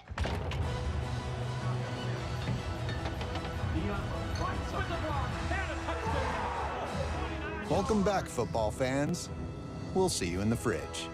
Discover your gateway to the Elon experience with a stay at the Inn at Elon, a 4-star boutique hotel nestled in the heart of one of the nation's most beautiful campuses. Their mission, a stay with a purpose, ensures that 100% of profits from your stay and meals go directly to supporting student scholarships. Enjoy fine dining at the Mark, along with exceptional hospitality throughout your stay. Learn more and book your visit at theinnatelon.com. Dear Triad, we see you driving by us every day, whether off to work or ready to play, heading over to a beautiful park, just in time for a fun family walk, or windows open, zipping around for quick bite with friends right downtown. Your Toyota takes you most everywhere, and we ensure you get there with the utmost of care. Oh Triad, we sure love you dearly. Yours, most sincerely, Cox Toyota. Before you buy, give Cox a try. Phoenix in the process of salting away a first win on the season. Getting ready to snap the 13th play of the drive, and Marco Lainez in victory formation for the first time on the night will simply take the knee. Yep. And the Phoenix will, Kyrie, and much like an effort that Mike Kennedy would be proud of. Yeah, he would. Phoenix went to the bullpen this evening and held it for the final 9+ minutes to close out the victory. I think one of the big things too is, just maintaining bodies. It's anything can happen, especially I hope everything's all right with Sanquavius also Brooks. He's going to be a needed, necessary part of his defense going forward. But you got some guys that got some playing time, but then also you got some young guys who got some of their first playing time in college tonight. Big opportunities for them. You and I have talked before about the term foundational developmental. We started the second half saying, hey, first time in a while the Phoenix have had a September ball game in this park. Absolutely. Where they've had the opportunity to kind of get guys looks and get guys tape. Yeah. How important is it for those guys to have an opportunity at some point to learn from this 30 minutes? Well, I think now when those guys go to watch film, they're going to be a little bit more tuned in, right? Especially as they're walking through it, coaches are going to give them feedback. So I think it's important. I think it's important for them to be able to say they've had this moment. So if their number does get called, it's not a brand new experience for them. It is, okay, the expectation is you're going to go produce. So I think great opportunities are there. I think a lot, especially from a defensive back standpoint, needed that and going to need to have it because you're walking into a situation next week in Cullowhee that it's almost desperation. So no matter who's out there, they're going to have to perform. Should be one more snap. Well, there you go on the final snap, and now both ball clubs will gather at midfield. Sides the car, and Tony Trisciani spend a couple of moments. Two guys from the Northeast. Coach Trisciani, the Manchester, New Hampshire native, and Sides the car, the native of Wakefield, Massachusetts. The head coach talked about it throughout the week. This evening, the focus is us. The focus is Elon. Yep. I would say a very high grading mark for a home opening win. Yeah, it was needed. It was necessary, especially off of the momentum. I know for some people that looked at the final score, you may not have thought there was momentum from that game. However, Elon played very hard, fast, physical, outstanding performance, for them against a Power 4 opponent. Taking that into this week is necessary, and now the season truly starts next week in Cullowhee, where they have an opportunity to continue to build upon this. Let's give credit to both ball clubs, though. Hour and 53 minutes. Yeah. This thing could have not been played. This thing could have been played in a very sloppy, carefree environment. Phoenix do a fantastic job of staying focused, staying locked in, and find the victory. Yeah, came out, played fast, played physical, kind of set the tone and the tempo. This is one of those tricky games where if you kind of allow them to stay around, that's where you get yourself in trouble. But that's not what happened here. The Phoenix came out, they kind of sent a message, especially offensively. Landon Clark with an outstanding performance tonight. It was good. It was something they can build on. But like I said, the season for the Phoenix really kicks off next week because they've had some struggles without a conference play. So it's time for that to really be built upon. A 48-point win, 55-7. Phoenix with over 500 yards of total offense. We send you down to the sideline, and with the head coach, here's Hannah Brady. Hannah? Well, Coach, after waiting 2 hours, how did your team rise to the occasion today? They were poised, and they were in the moment, and it was awesome. Just proud of the guys for the way they handled that adversity, for the way they came out and played hard, and I saw them get better. That was the best part about it. Like in that first half, we had some sloppiness, but got better. Played suffocating defense. Emotional start to that second half, losing, one of our corners. That was really tough. With Sanquavius got hurt. But that was a very good lesson for our team, how to handle those emotions and then to be able to bounce back, regain the momentum, put some drives together offensively, and play some good defense. So just real proud of this whole football team for the growth from week 1 to 2 and the way they handled today. Talk about your defense. Your defense only allowed the Cats to score 1 touchdown all night. Just talk about their toughness and the resiliency that you saw. Yeah, so the emphasis all week was like attention to detail and doing the little things, and we really did. Like the job we did in that first half defensively was awesome. Our guys were absolutely locked in, playing one snap at a time, and if we do that, we can play as good a defense as anybody in the country. So proud of that group for the growth that we had there. You told me this week that this team was starving for a win. How does this win set the tone for the rest of the season, Coach? Yeah, this is great. Like, this was a big win, and we want to win 1 game a week, so we accomplished that goal. We're going to enjoy every bit of it. Well, Coach, congratulations. Thank you for your time. Thank you, Hannah. Appreciate that. Taylor.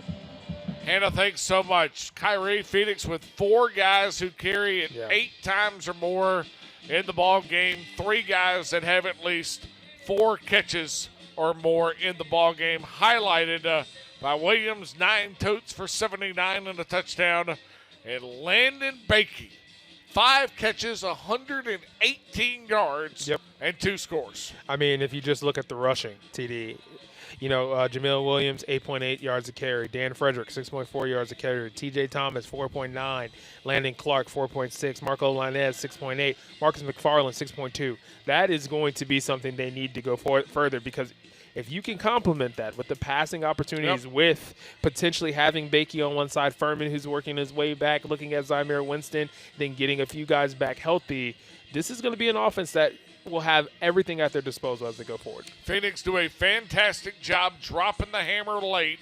Elon winds up almost 13 minutes in the edge of the time of possession. They snap it 26 more times. Phoenix over 250 on the ground and in the air, and this one was never in doubt. 41-0 at the break. Elon puts 55 on the board, second time in the last 3 ball games against Davidson that they've hit a speed limit number. For our broadcast partner in Kyrie Walker and Hannah Brady on the Elon sideline, and our entire Elon Sports Vision crew, Scott Katz, the director, along with Patrick Cunningham and Annika Cronin. My name's Taylor Durham. We'll see you on the My 48 side in 3 Saturdays, September 27th. Family weekend from Rhodes. Until then, have a great rest of your weekend. This has been Elon Football from My 48 and Elon Sports Vision.